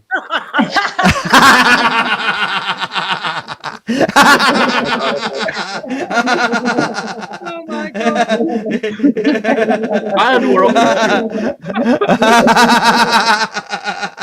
What's this Paul says? Chris doesn't put his heating on because he's eating sauerkraut, lots of hot air. Yes. You could also, the extra good thing about sauerkraut is if you're in a queue anywhere like that, you can use biological warfare to get people away from you. That works. Beans have the same effect. What you got to be careful of, though, is seriously, if the liquid, sometimes the liquid does go, and you got to take any grubby stuff off the top. But what I do, I put a weight in the jam jar, and it's because I have lots of vitamin tablets. It's a vitamin tablets jar, and I just put that in the top with some cooking paper, what they call it, baking paper, in the top of the jar, and that keeps the liquid up and It that's sounds it. so much healthier than what I was planning on doing with dandelions, which was dipping them in batter and frying them, because I've got a deep fat fryer now, and having dandelion fritters. Dandelion tempura. Yeah, apparently it's really nice. And now we've got a deep fat fryer. I'm like, oh, I could try that. I hate anything sour and tangy and sauerkraut and no, can't do that. Really? Oh, I don't mind it. Makes my mouth. I don't mind the odd bit here and there, but no. Yes. So, shall we say you have a presence about you after eating? If you eat too much sauerkraut, So hello. Anyway, shall we get back? I was going to say this is literally manifesting people to get out your way. That's right. But back to manifestation, you was going to say you had something to say, Nathan, before I started talking about faking deafness during the lockdown and farts and sauerkraut. So there we go, back into manifestation again. This is our little universe. How to manifest a fart. So there we go. So manifest a fart.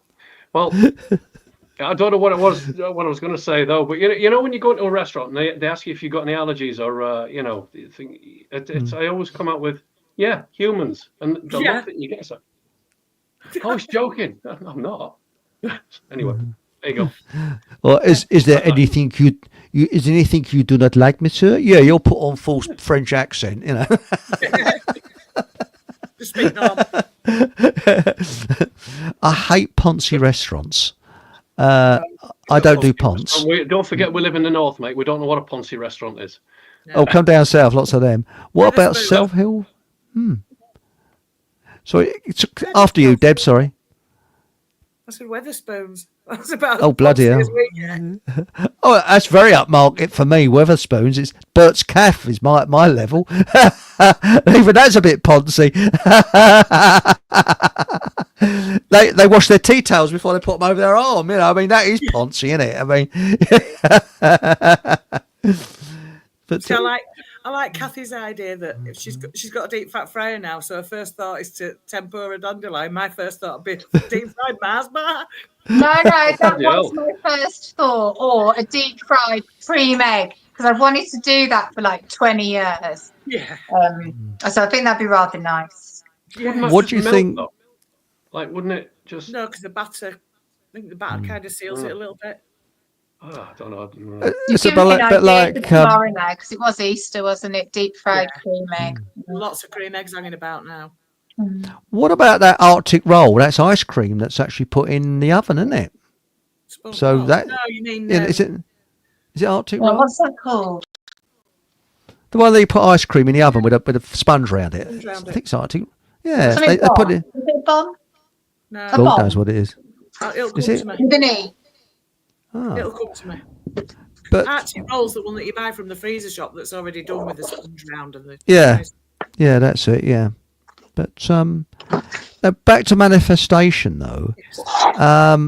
I actually, as I said before, I believe it starts from within, and our experiences that we have. I do believe that we have guardian angels, and I do believe we have guides, and probably by now people think he bloody has crack now. He's definitely on the magic mushrooms, you know. But no, seriously, I really do believe that. And sometimes what you think is a negative turns out to be a positive. And you know, I've changed a lot in the last sort of couple of years, because I think that I look on people in a different way. I don't get upset by people now. And if someone upsets me, I just get out of their way. It's as simple as that. Because why try and prove a point? You probably never see them again, so you just don't bother, you know. Baked Alaska, that's it. Oh, Just yeah. it came to mind. I saw James had put it in the chat. There's Yes. shots again. But you see, you could what you say about negatives into positives and experiences. In my way of thinking, which is, you know, that we're all souls and we come down to earth to experience all these things that we couldn't experience. So we are supposed to come down, experience these things and let them go. But we're not encouraged to let things go. If you look at all of the TV programs, the films, all of those types of things, John Wick, Taken, everything's about retribution. Everything's about holding on. Everything's about, you know, getting their own back, an eye for an eye, all of that stuff. We're not taught to let things go. It's not it's right. not the done thing, is it? So all of these So- experiences that we come to earth to have just get constantly on top of us and on top of us, which is why we get old and we get ill and we get illness and stuff, because we just can't let go of it all. Yeah. But also, You know what? we got That's brilliant. That, by the way, because the last 4 or 5 years, the most cathartic thing that you can ever do is just it holds you down. I absolutely agree with this. You know, possessions and bad memories and bad experience, all of that shit, it just holds you down. It anchors you to this reality. How are you supposed to move past certain things if you keep doing it? I mean, I've known hoarders who've they've not been able to move inside their own house, and they've been, you know, disabled and all of this stuff, and yet they just cannot let go of stuff. It's like, just get rid. Yeah. And they always want money for it. It's like, well, yeah, but what's more important, your health, your mental health, or getting money for the stockpile of stuff that inevitably you're never going to get rid of? So that's a very good point, actually. I like that. And the last 4 years, it's been so easy to just say, if it ain't serving me, I'm getting rid. And you know, I mean, ideally, yeah, if you can get money for stuff, fair enough. But what's more important? So that's a very good point, actually. Yeah, exactly. I know people that store sort of ironing tables, and they got this strange kink about ironing tables. They seem to just want to, you know. So, Is it called fake awake again by any chance? but no, seriously though, what we're being bombarded with, and this is all part of manifestation, is fear porn, day in and day out. And if you go to not all, but many of these truth movements, they're obsessed with it. Oh, God, yeah. This, and they're looking, as we've said this thousands, you know, loads of times before, they're looking for a leader to lead them out, because he's said this and he's that, and it's kind of celebrity status all the time. You know, we want that person to lead us out. We want this to do. No, if you want a leader to lead you out, look in the mirror. Simple as that. And Just look in that's the why mirror. they brought Q in. That's why they brought Q in, because they knew people were doing this. So they brought Q in so that people would again put their faith behind somebody else rather than going inward. They'd be outward and they'd trust this other thing, and they'd become so obsessed with its drops and all of that type of stuff, rather than doing the work and going inward. And like you said, Chris, not Eric, sorry, about being inward. Everyone went outward and put their trust into someone else rather than putting their trust in themselves. It's a powerful, powerful thing, the whole psychosis and what everyone's energy creates in this world. Well, Paul Muhammad said manifestation has a lot to do with if you always do what you have always done, you will always get what you have got. That's right. That's what I think Einstein said that. And reconciliation is don't tell anybody. It's strictly between us. This is Patrick in Wisconsin. And he is... Oh, yeah, we haven't got a Ponzi title for Kathy, have we? Because we haven't announced our titles because... Nathan is, because you know about Fockham Hall, do you, Kathy? No. Oh, you don't know about Fockham Hall, an independent country that I run from my house. I'm an independent country, you see.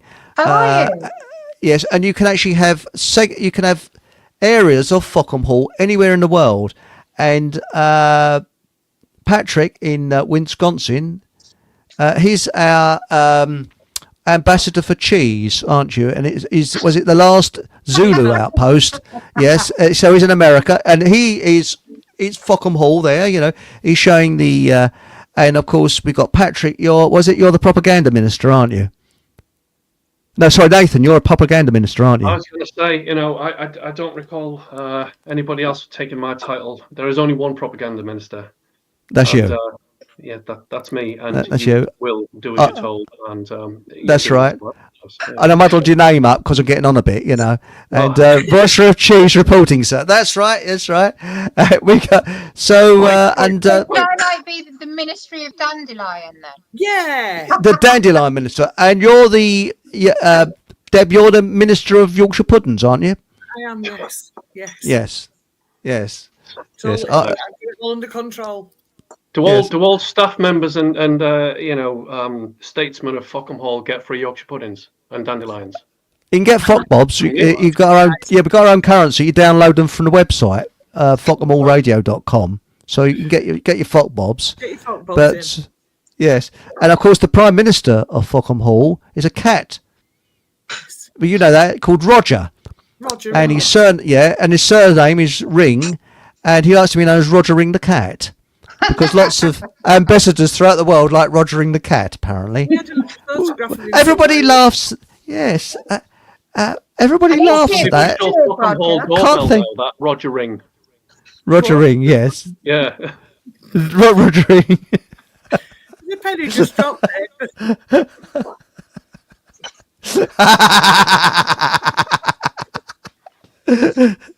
You've done it now. You've done it. Besides, cats rule the world anyway, so you know. My two do. Yes. Oh, this is a good one. Stephen Truseeker said Q was designed to stop people thinking for themselves. Exactly. That's right. Totally. I fell for it. I sat up and I waited till 3:00 to see bloody Kennedy. I like fool. But you know, we have to do these things so we learn. Yeah, we do. Okay, first of all, you've seen past it, so a lot of people still can't, so that's a good thing. Secondly, I've got to ask, did you follow all this Q drop stuff? Yeah. You did? It gave me hope. It woke me up. I was, it wasn't until 9/11 that I started to question a little bit, and then Q really woke me up to lots of things. Put me down a lot of rabbit holes, a waste of time, a lot of it. But it woke me up to the fact that maybe the government weren't actually my friend. I'm a type 1 diabetic. I had the flu jab from the age of 18, and I used to phone up the doctors to make sure I was a good diabetic and stayed safe. You've got to do as you're told. I mean, the medical establishment loves to talk down to you and condescend you with all of their poisons and toxins and information. Well, I'm telling you that you're wrong since I about everything. stopped, I don't have asthma. I'm a lot healthier than I was. My consultant is very proud of my control. I don't think I would have been that same if I hadn't stopped over 10 years ago and I'd had other things as well. I think I'd be ill like the rest of them. Yeah. What about the keto diet? I mean, I don't call it a diet. I call it a change of lifestyle. I have high protein meal first thing in the morning. I don't have cereal in the morning, and then I'll have a very light snack about 3 o'clock in the afternoon, 2 o'clock, something like that, and that's it. And I go 16 hours without food until tomorrow morning. And what happens is your body in that 16 hours, because we're not really designed to keep snacking. That's the thing. It's like a caveman diet. We are designed to eat really one meal a day, and your body then starts to eat up and heal itself, because it's done with digesting your food, and then it's sort of eating up all nasty stuff and things like that. And I felt 1,000 times better since I did this. Started last September. I haven't looked back. But it doesn't go into atrophy until after 16 hours. So you're not eating anything, are you, at 16 hours? 16 hours, and then that's right. After 16 hours, well, up to I think it's 18 hours. That kicks in, so the body starts to heal after 18 hours. Is it because you're having your main meal at breakfast? Is it because then that? Yeah, no, it's protein. It's a very high protein. So the thing is that you make sure that you have very little carbohydrate, because carbohydrate goes into fat as a body store, whereas protein goes into energy. So I mean, I lost, when I first started it, I lost 1.5 stone in 2 weeks. Yeah. And I'm not that tall, but I mean, but no, you do feel a lot better. You know, I'm just thinking of the switching around the meals. Is it because a heavy meal at night wouldn't process as well, or? Well, no, because what's happening is your body is then eating up the fat stores, and it's keeping you slim. So it's a way of dieting, but you don't feel hungry because protein keeps the hunger back. Yeah. But you've got to train your body to sort of understand. It's a bit like dog training, you know, you train your body to, and I wake up in the morning, I don't feel hungry. I haven't eaten since. I could stop craving chocolate so I could do that. Well, no, you still have chocolate, but you only have, say, 2 or 3 slabs of it, and that's it, very little. But you don't do it within the 16 hours of fast. So the 16-hour fast time, you don't eat within that 16-hour fast time. That's the thing. You only eat between breakfast time and your last meal. I mean, I have 2 meals a day. Well, it's 1.5 really, and sometimes just 1 meal a day. I was doing that, but being a type 1 diabetic, my insulin resistance was going through the roof. Yeah. So I've had to go back to eating 4 meals regularly. But it's what suits you. It's really, it really does what suits you. You see, Chris, this is the thing about diets, yeah? No, sorry, I've got to interrupt here because this is actually quite important.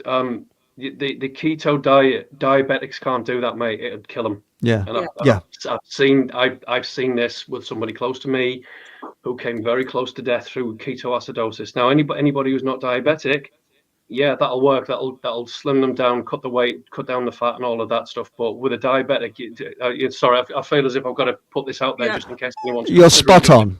You're spot on. If you're diabetic, do not do the keto diet. Don't touch it. Don't consider it. It'll kill you. I mean, it will kill you. So there you go. Now, where are we? Sorry. You go first, Deb, and I'll put my one on. Sorry. I just saw that pop up. That's quite true. That is true. Yes, it feeds it. It does feed it. Right. But, now, this is Aunt Sally. Both Chris and myself are under the same nutritionist for different health issues. That's right. We won't tell anybody. It's Miles, isn't it? I hope to get him kicking and screaming onto this show one day. You know, my diet is more restricted than Chris's, and I eat when I want. But I have lost a lot of weight, too much to be honest. Well, but I sort of, with the keto diet, I actually got that off YouTube a bit, and I've actually asked Miles as well, and he certainly, what he doesn't know about nutrition, well, he's qualified in it.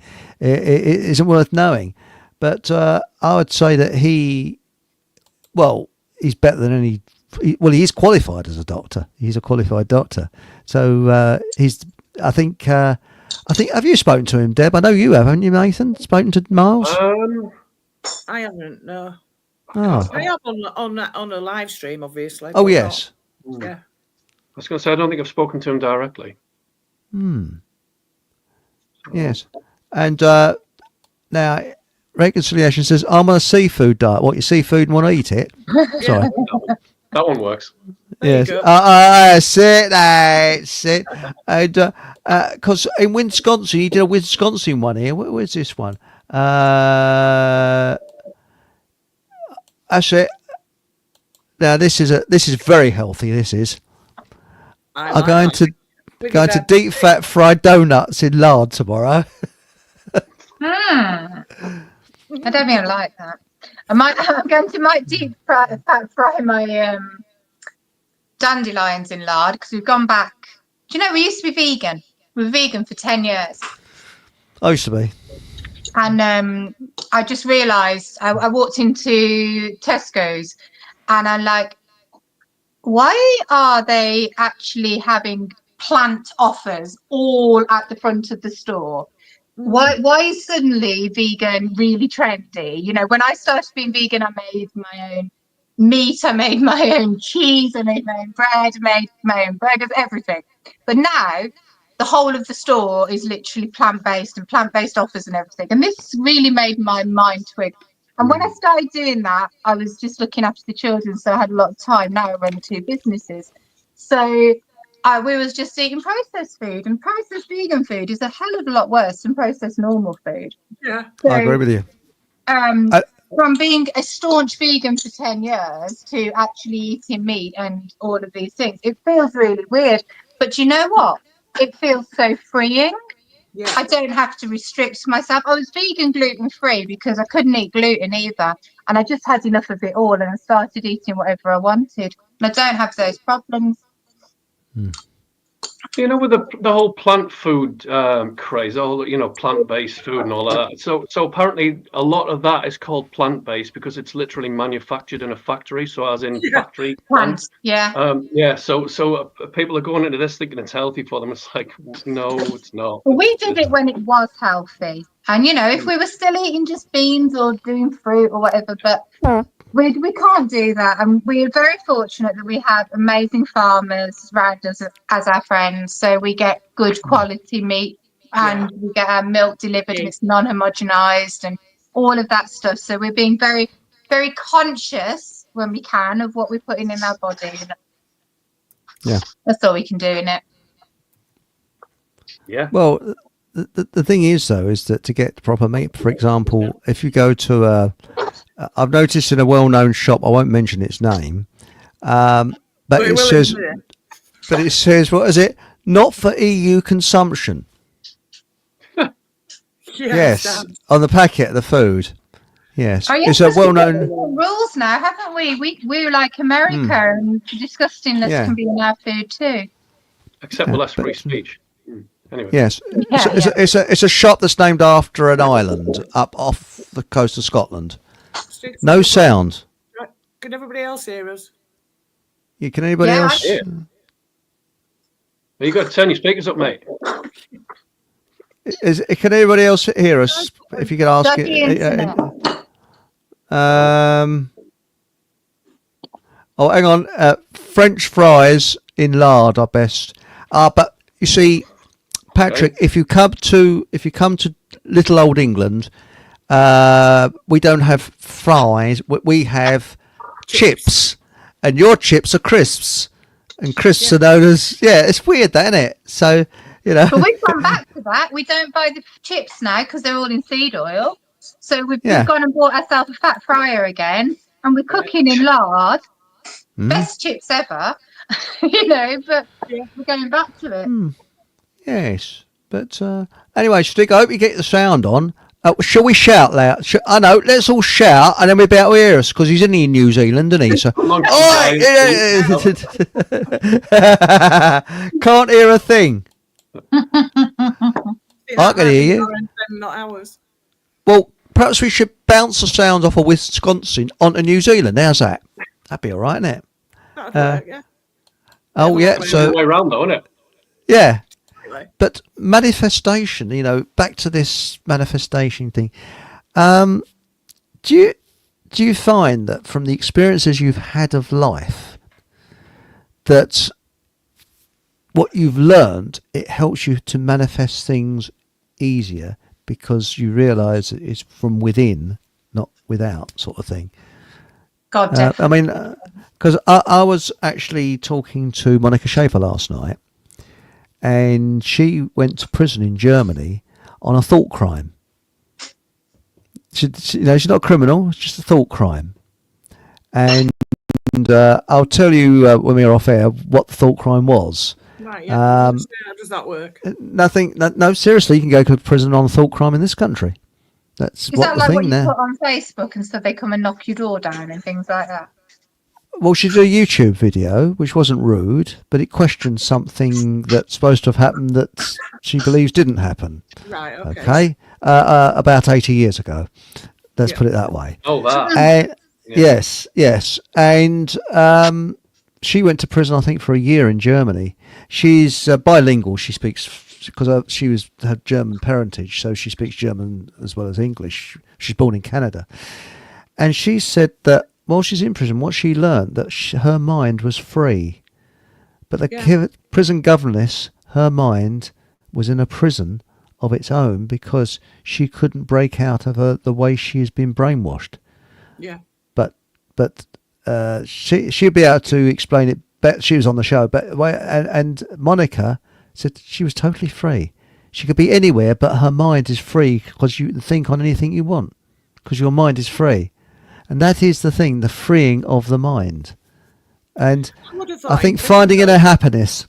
I would have thought in prison, though, you would have been stuck with your thoughts and worrying about what was going on outside and worrying about why you were there. And I wouldn't have thought that was quite freeing. Maybe it is for some people. It wouldn't be for me. It just give me more time to think about things. Well, as I say, we're all different. It's like the diet thing. Some diets work for that, but I don't call it diet. I call it change of lifestyle. Yeah. It's a lifestyle thing. Yeah.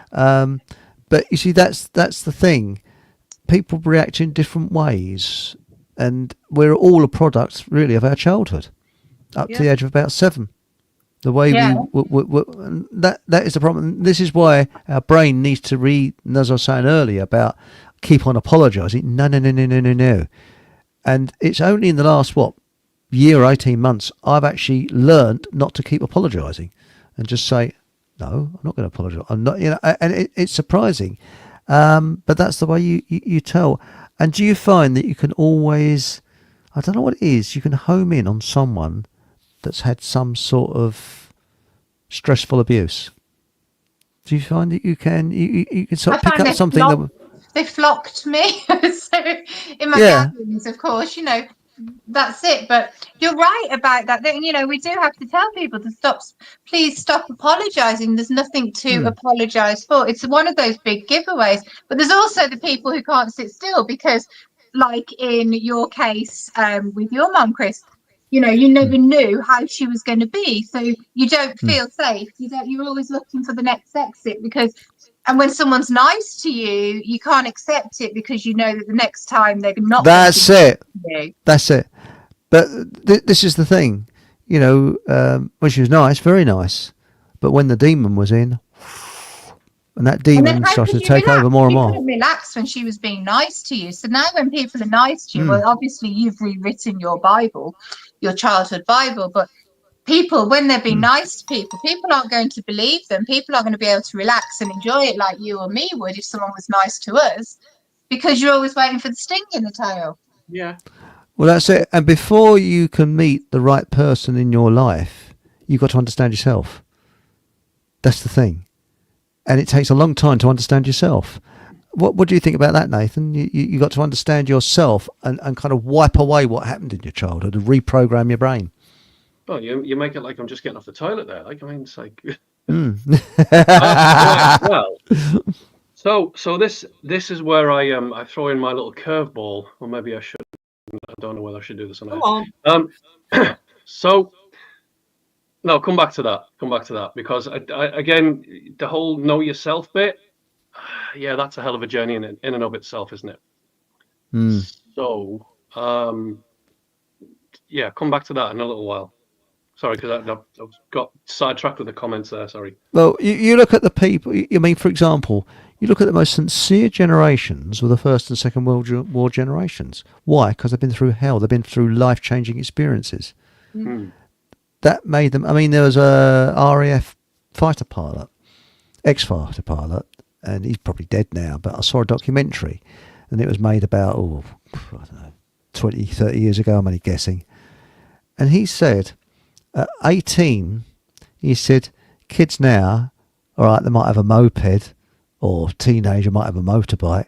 He says, I was sitting behind this massive machine, a Spitfire, at 18, in a life and death situation. He said, you become mature very quickly. Yeah. And I think it's only a situation. in respects, though, isn't it? And it's forced upon you. It's not chosen. And that's why that whole generation was traumatized. That's right. And which has traumatized the next generation and the generation after that, because they reckon that with epigenetics, people are still suffering from what the First World War generation went through, and the Second World War generation. So this is quite surprising. Now, Sixblade. Now we won't say who Sixblade is because he's our defence minister, isn't he? Fuck 'em all defence minister. And so Hi, Steve. I won't say it's Survival Steve. No, that's it. So we won't say it's Survival Steve because that'll let the game away. Definitely won't say that. Yeah, we won't say it. Say that. So I didn't say it, did I? I hope you all enjoyed the Feast of Moloch. Feast of Moloch? No, Moloch. 19th of April. And Ishtar celebrations. Yeah, Easter, Ishtar, Astarte, all of that linked to Ostara. Do you know what? I actually had to explain this to my daughter today about where Easter came from and the fact that it's, people think that it's Christian or Jewish, etc. It's not. It's Babylonian. In fact, to be fair, it doesn't belong to any particular culture or religion. It's just, they kind of got there first and put in those traditions. So, yeah. That's interesting. Now, Patrick, what do you think of the Pope snuffing it? Do you think he died of natural causes or was, shall we say, helped? Because I think he was. We don't know what goes on behind closed doors, but it seems very suspicious to me that he was speaking to people yesterday, the day before, and then next day, goodbye, good night, nurse. Seems a bit weird to me. Yeah. I think. So can I give you a little anecdote? Sorry, now that I've come back to the land of the right. So okay, I was taking a walk basically going for something to eat earlier today, and this guy randomly just walking past us with a pair of headphones on, he just stopped right in front of me and he went, "So the Pope's dead then?" I went, "What?" I said, "What?" I'm looking at my daughter. I'm going, "Was he for real?" I said, "What? Are you serious?" He said, "Oh yeah, the Pope's dead."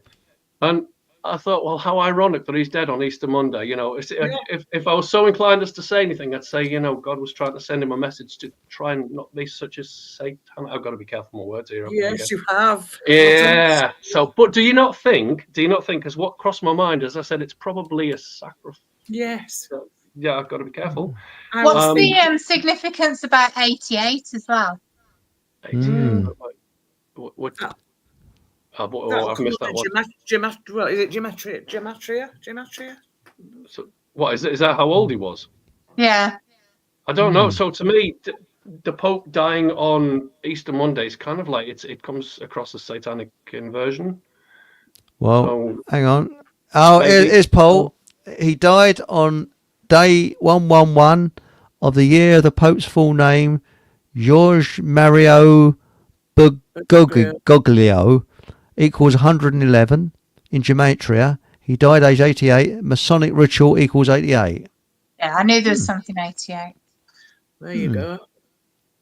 But Patrick said that he was the old Williams toxic arm brew, I think we call it. Yes, but actually, I'm thinking of doing a fear. Hang on a minute. Hang on. He said a bit more here. Here we are. All the way from Wisconsin. He was in a wheelchair for about 3 years and has had only one functioning lung since he was in his teens. Oh, he's done pretty well down on one functioning lung. Yeah. Yes. So there is karma then, obviously. Yeah, definitely is there. Hmm. Although Well, they did What's the say story then? What is he? What's he alleged? What killed him? You know. I don't know. Don't know. they did actually say today on the news that he was quite. I couldn't remember the word when I was talking to Chris about it earlier. He kind of went against things. So it makes you wonder if he was getting a bit too vocal and a bit too too close. Yes. Oh, hang on. This is our ambassador of cheese plus Fockham news reporter for Wisconsin. So there we go. Wisconsin.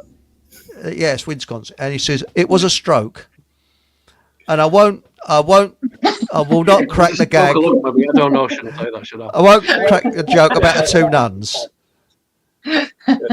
Just before I get arrested for hate crimes, there. I'm only joking, of course.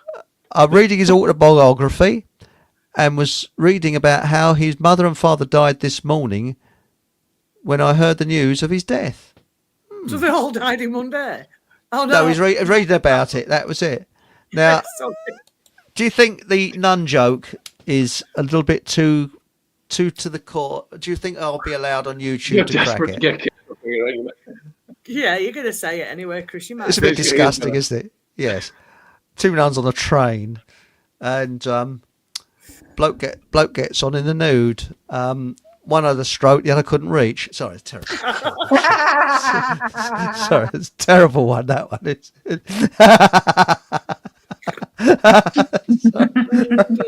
Oh dear. Let's hear it. It's a bit late to I think the klaxons are going off at YouTube HQ.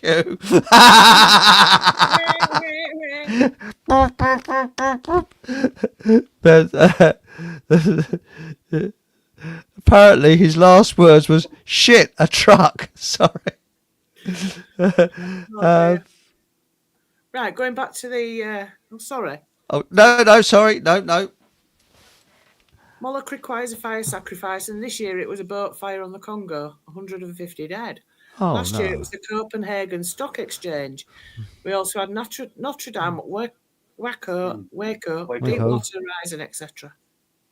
Interesting. It is very.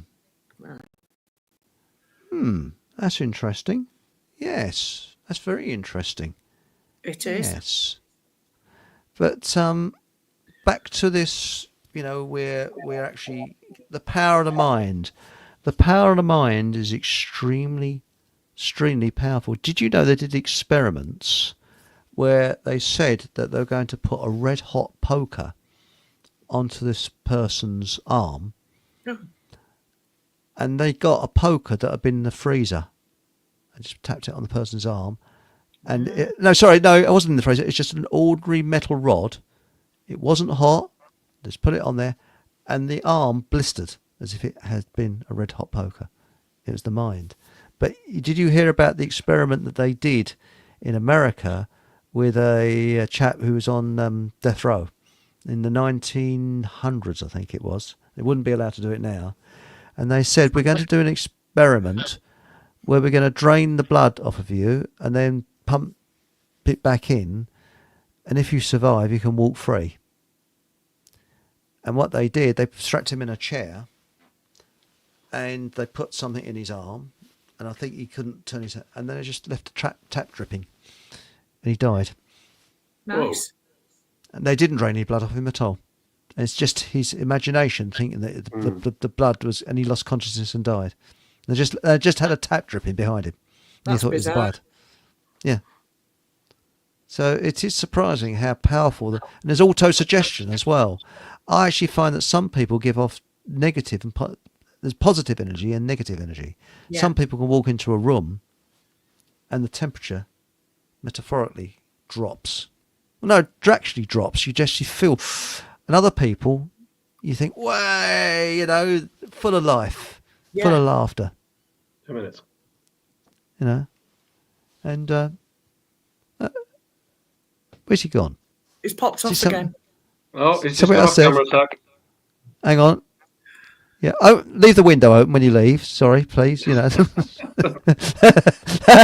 Well, that's kind of why I've gone off, isn't it? It's from being too bloody cold to too warm now, so I'm, you know. Here's you got to read it, Debs. I can do. Here's a thought with Francis's death.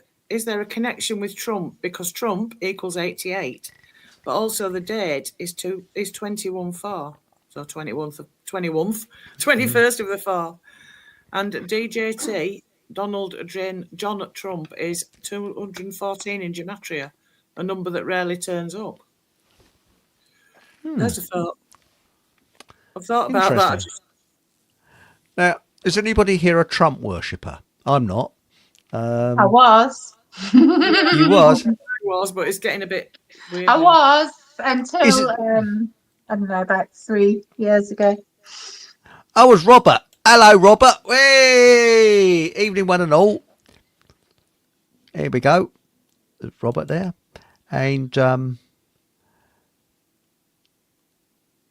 Sorry, I'm getting distracted in the chat there. I am. There's some. Was it also Wednesdays? There's some evening beautiful. Now, oh sorry. No, I must stop. We're both clicking together. No, I'm going to turn my one off. Right, it's your one. Okay. Right, that's just a quick evening, you beautiful people. Happy Easter. Hi, James. Hello, James. And was it that one you put up? I can't April remember. 20th, 1946, the League of Nations officially dissolves, giving most of its power to the United Nations. That's interesting. April the 20th happens to be the birthday of Mr. H, doesn't it, as well? Oh, does it? Well, And April the 18th was my dad's birthday. He'd have been 106 this year. Yeah. And April the 20th, 1999, Columbine High School massacre. Eric Harrison Dillon Klebold killed 14 people and injured 23 others before committing suicide at Columbine High School in Columbine, Colorado.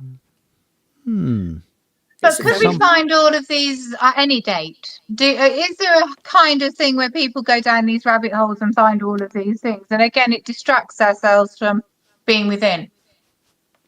Possibly, but there's a lot of what's the word?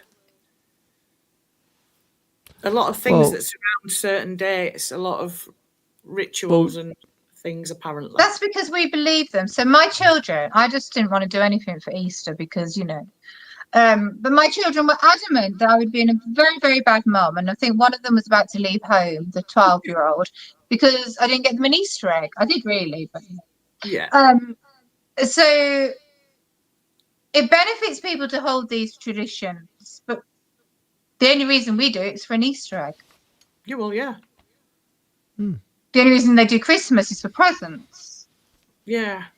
I try and remove the presents as well, but that doesn't go very well. No, not with kids. No. I've done it with adults. I mean, if I want a present, I'll get it whatever day I want. Yeah. Right. Yeah. No, sorry, wrong one. That's interesting. I have always found Trump, RFK Jr., etc. Oh, that's all right. To be virtual cartoons sent to be the bait whilst the switch takes place. Yeah. Puppets. I'm going now by the dates that Patrick's putting up. April the 20th again, 2010. Deepwater Horizon drilling rig explodes in the Gulf of Mexico, killing 11 workers and beginning an oil spill that would last 6 months. So that date seems quite significant. It does, doesn't it? And of course, but who put the significance on the date? No, this is interesting. Coincidence that it's all April the 20th that these things happened every year, by the look of it. So are they orchestrated? Hang on. Titanic was the 15th of April too, and Moloch, the owl or bull, is a mid-April ritual. In 2020, it was One World Together at Home music parody ritual with Lady Gaga, all mockery. Yeah. That's interesting, because with numerology, that's very different. My father used to practice numerology, and it's very, very, very accurate. And that is something I think is totally different to gematria, because it's pointed towards the person, and we have a set of numbers that just keep with us throughout our lives. And my uncle was into it in such a big way, because my uncle was with my dad during the war, at World War II. And you think, hang on, my uncle, well, yeah, my dad married his friend's sister. So that's how it became my uncle. And I came along much later. And he was in Malta during World War II. Well, not all the time, but in the siege of Malta. And he did numerology, and he looked at this chap's date, figures and that. He said, oh, this all adds up. He said, oh, something quite interesting is going to happen tomorrow. And then the next day happens, the day after the next one, people said, you were spot on accurate. He said, really? He said, yeah. Bloke got killed in a bombing raid. It was him, the chap. And my dad said, and he gave up numerology until he was encouraged to take it up again when he was in Sicily, invasion of Sicily. But my uncle took it so seriously that when he bought a car, he could have bought a new car because he saved up his money, but he didn't. He bought an older model because the numbers on the engine added up to his numerology. So it'd be a good car. The engine for the new one didn't. And the salesman must have thought he was bonkers. And he said, hang on a minute, lift up the... He's looking at engine numbers and things like that. And it's very accurate, numerology, because Barnes Wallis, the chap who invented the bouncing bomb, he did numerology as well. It's very calculated. It's quite sophisticated, it's quite interesting. Yeah. But now we've got the special date, this is Six Blade, is around April the 19th, the Feast of Moloch, hence Roll Up Your Sleeves TV campaign in USA, an occult mockery ritual to encourage you-know-whats. Yes. William's Toxic Arm Brew. That's the one. That's the one, yes. Well, isn't he a marvellous man? Oh, he's the world's favourite, isn't he? I mean, he's just got his fingers in so many pies. It's. Did you know he has got the same medical qualifications as my neighbour's dog? Indeed, yes. Yes. My cat as well, Yes. In fact, you sort of think your cat is more knowledgeable with medical, because cats are actually. Cat purrs, and that is calming, isn't it? Oh, yes. Yeah. And self-medicate as well. Yes, it pukes up the grass. Yeah, knows what it needs to eat. Well, my neighbour is forever getting cats crapping on her front garden, but cats don't crap on my front garden. Isn't that strange? That's very strange. Have you got a cat? No. Oh. She hasn't either. Yeah. No, it's other people's cats that do it. Well, no, normally cats don't do it on their own garden, do they? They go to no. Very good at But I think it's foxes, actually. I don't think it's cats.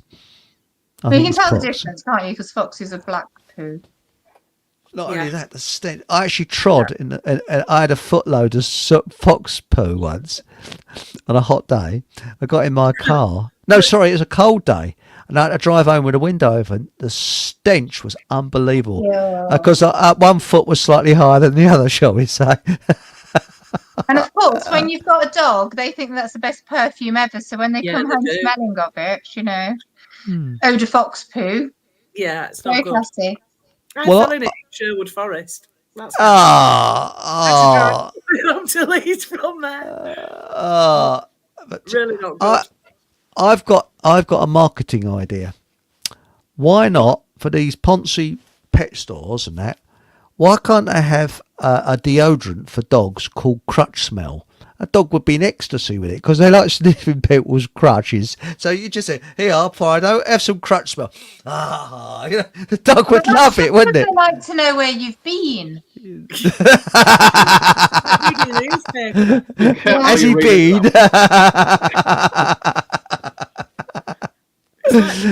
Catnip.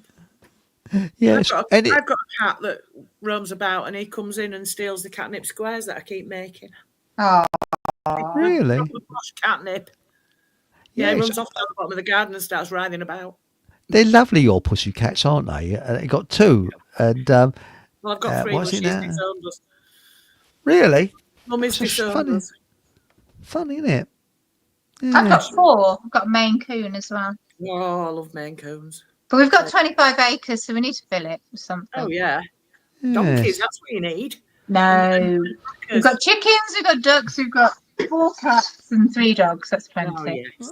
What about goats? Because goats keep the grass down, don't they? We did try goats, but they kept jumping over the fence. We weren't prepared, so didn't work. What about out. bunny rabbits? They're all right, aren't they? Bunny We rabbits. have guinea pigs. We've got loads of wild bunny rabbits. You see them running around. It's lovely. Oh, But they don't taste very nice, guinea pigs, do they? I think you. Sorry.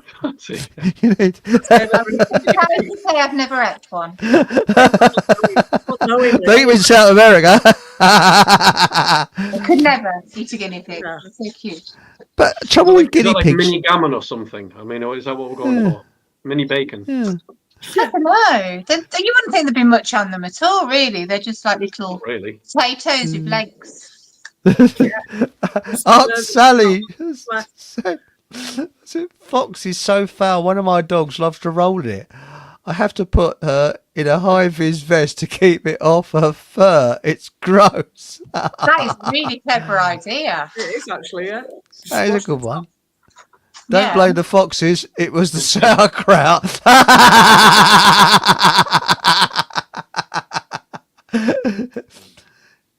Oh, that's interesting. What's that? Barefoot. Hang on, I can't. There we go. If you don't know how to help your kid, catnip, best kids medicine. I don't know how Really? you'd use it. I won't make her a catnip. I won't make a catnip square for a kid, but I imagine you can make a tea with it. yeah, I'm gonna say tea. So What about how is that like how does that work then? Because that's interesting. I was thinking it'd be quite calming. I think it's good for headaches, catnip. Oh, I must remember that. All right, okay. Correct. Well, it gives you a headache. Got No, a bleeding no, awful no. head. Not the cat to give you the headache, and it's catnip Yes. that's Do you want to get rid of unwelcome guests? Then give them catnip tea. Oh, bloody hell, my headaches. Yes, get rid of your guests today. Well, you could sprinkle catnip over people you wanted to get rid of if you had a house full of cats because they'd run away from the cats. You know. Right. is that before, Oh, before Sally. their legs bend into scratching posts and they get ripped to shreds. Fox is is worse than the foulest fart. You haven't smelt mine. Just ending again. Bloody speed, I like that. Might go and But, threaten them. yeah. Moggy But speed. no. What about planting? I've got planting in my garden, which I think is pretty good for wounds. Isn't it? Everything. You chew it up and they go. You know. Plantain is No. absolutely amazing. I did a workshop on how to make a plantain balm. It's just there's so many things. You know, if you're walking along and you've got a horsefly bite, as you do in the summer, you just chew a little bit into a little ball and put it on there, and it'll draw out the poison. It'll stop the itching and all of that stuff. Plantain's really good for skin healing, for wound healing. Cut yourself. And, I wonder if I should put this on here. I do too. So, it's a competition, is it? Wait until I meet you in Miles. His shop, yes. So, will you get out of our shop? My shop. I got no customers are coming since you stop it.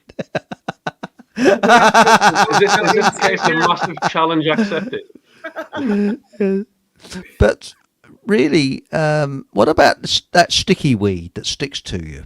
They call it sticky willy. It sticks on you. Cleavers. Cleavers. Now, Yeah. I've chewed cleavers. It's not very nice, but apparently it's supposed to be similar to celery. So I heard. But you but- can, if you go and collect the cleavers and you leave it in some water overnight in the fridge, it's like a spring tonic. People blend it up and put it to their smoothies, or they blend it up and strain it and make it a juice and stuff. It's really good to cleanse you of all the icky stuff that you've eaten over Christmas and everything, and give your lymph system a nice way to have a good cleanse, ready for good food in the summer. That's But a the good only one, sticky isn't it? bugs I ever see are the ones that I pull off my cat's tails. Yeah. You can collect all of those and make a coffee. You can roast them and make a coffee. Grind them down. Now there's an idea if we can pick the hairs off them. Well, I was going to do a show called Sniffles, and Miles was going to come on, but he didn't come on. He's busy. But Sniffles was going to be sort of a couple of months back when people get the sniffles. So I'm going to do another show called Sniffles, and that is, you know, and so you're more than welcome to come on and give some advice on if people get the sniffles, but not this time of the year. It'd be around about winter time, I think, is the time to do sniffles. I'm sure you've done one called Sniffles. I'm sure you've done a show. No, I was going to do sniffles, but I didn't do sniffles. No. I would love to come on your show of Sniffles. That'd be brilliant. This is Patrick. I had a cleaver hanging from my nose the other day. My co-worker alerted me I had a cleaver on my nose. Weird. Is that American word? Is that an American word for bogey? Bogey. That makes more sense. I'm like, look, surely you notice a cleaver hanging off your nose. I was gonna say that one's just gone. Oh, cleavers are also called hangers. But I think bogies. Yeah, I think so. Oh, I used to work with a bloke that do a show on UFOs. Possibly. That sounds a bit rude, doesn't it? Sort of UFO, you know. I used to say that to the tax office. UFO. Yeah. But I used to work with a bloke that I was forever wouldn't blow his nose. Oh no. So he'd come in and you think, oh, it really put you off your cheese sandwiches, you know. It's just so, Yeah. he'd come over and talk to you.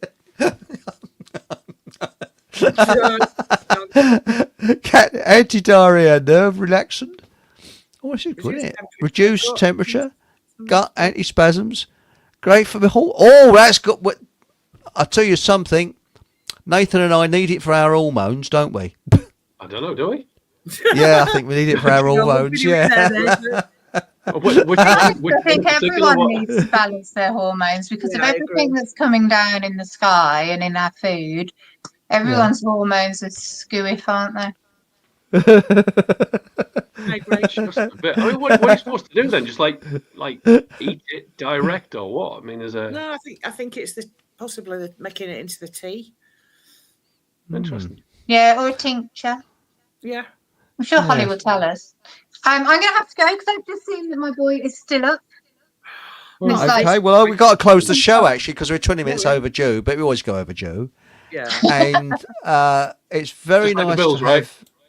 Very nice to have you on the show. And as I'm talking here, I'm trying to find the outro, which I always have great problems. I'll find it. And can you find it?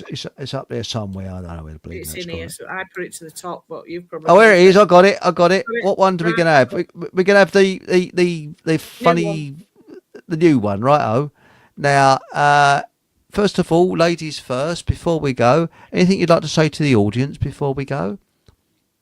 No, just thank you for joining us. Lovely to meet you, Kathy. Nice to see you, Nathan, on the actual thing rather than on the screen. And thank you, Eric.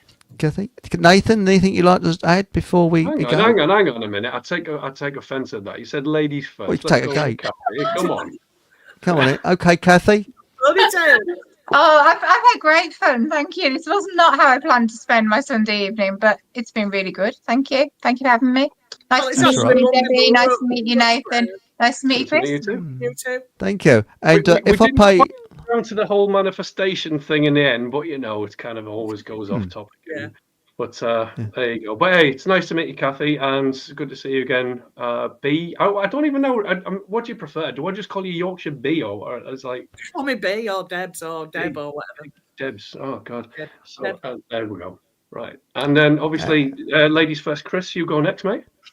No, I'm Charming. sorry. Well, what I was going to say is, Kathy, if we could bribe, how many fock bobs you reckon I could bribe you with a couple of fock bobs and a cucumber sandwich, maybe? Would you like to come on again? 2 cucumber sandwiches, maybe? 2 cucumber sandwiches, maybe, yeah. Yes. And maybe egg and cress. Ooh, Yes, yeah. and you have to put up with the fart jokes though and the lavatorial humour. But apart from that, it's all. It doesn't, Kathy, don't fall for it. It doesn't stop. It's going to start marketing on Amazon soon. Fart in a jar from Eric Von Edwards. Look, I'm a big stink round where I live. That doesn't Maybe surprise me. OnlyFans in progress, right? Well, thank you very much, everybody, for joining us. And by the way, when we go off, we'll have a few words before we do go. Thank you for all joining us tonight. Take care. And shall I fire the outro or you, Deb? Because No, I'll let you do it. Now you found it, I'll let you do that. Okay, then. Well, thank you very much for coming on. And always remember, next Thursday I should be a guest on the Paul English Show on Rumble. And this Sunday, Dawn Lester's coming on the show on my Rumble show on Sunday. Author of What Really Makes You Ill. Seeing a picture of Tony Blair generally makes me feel ill. But anyway, that's another thing. And next Monday we've got a show as well. So just leaves me to say, whatever happens, have a bloody good laugh and good night. Good.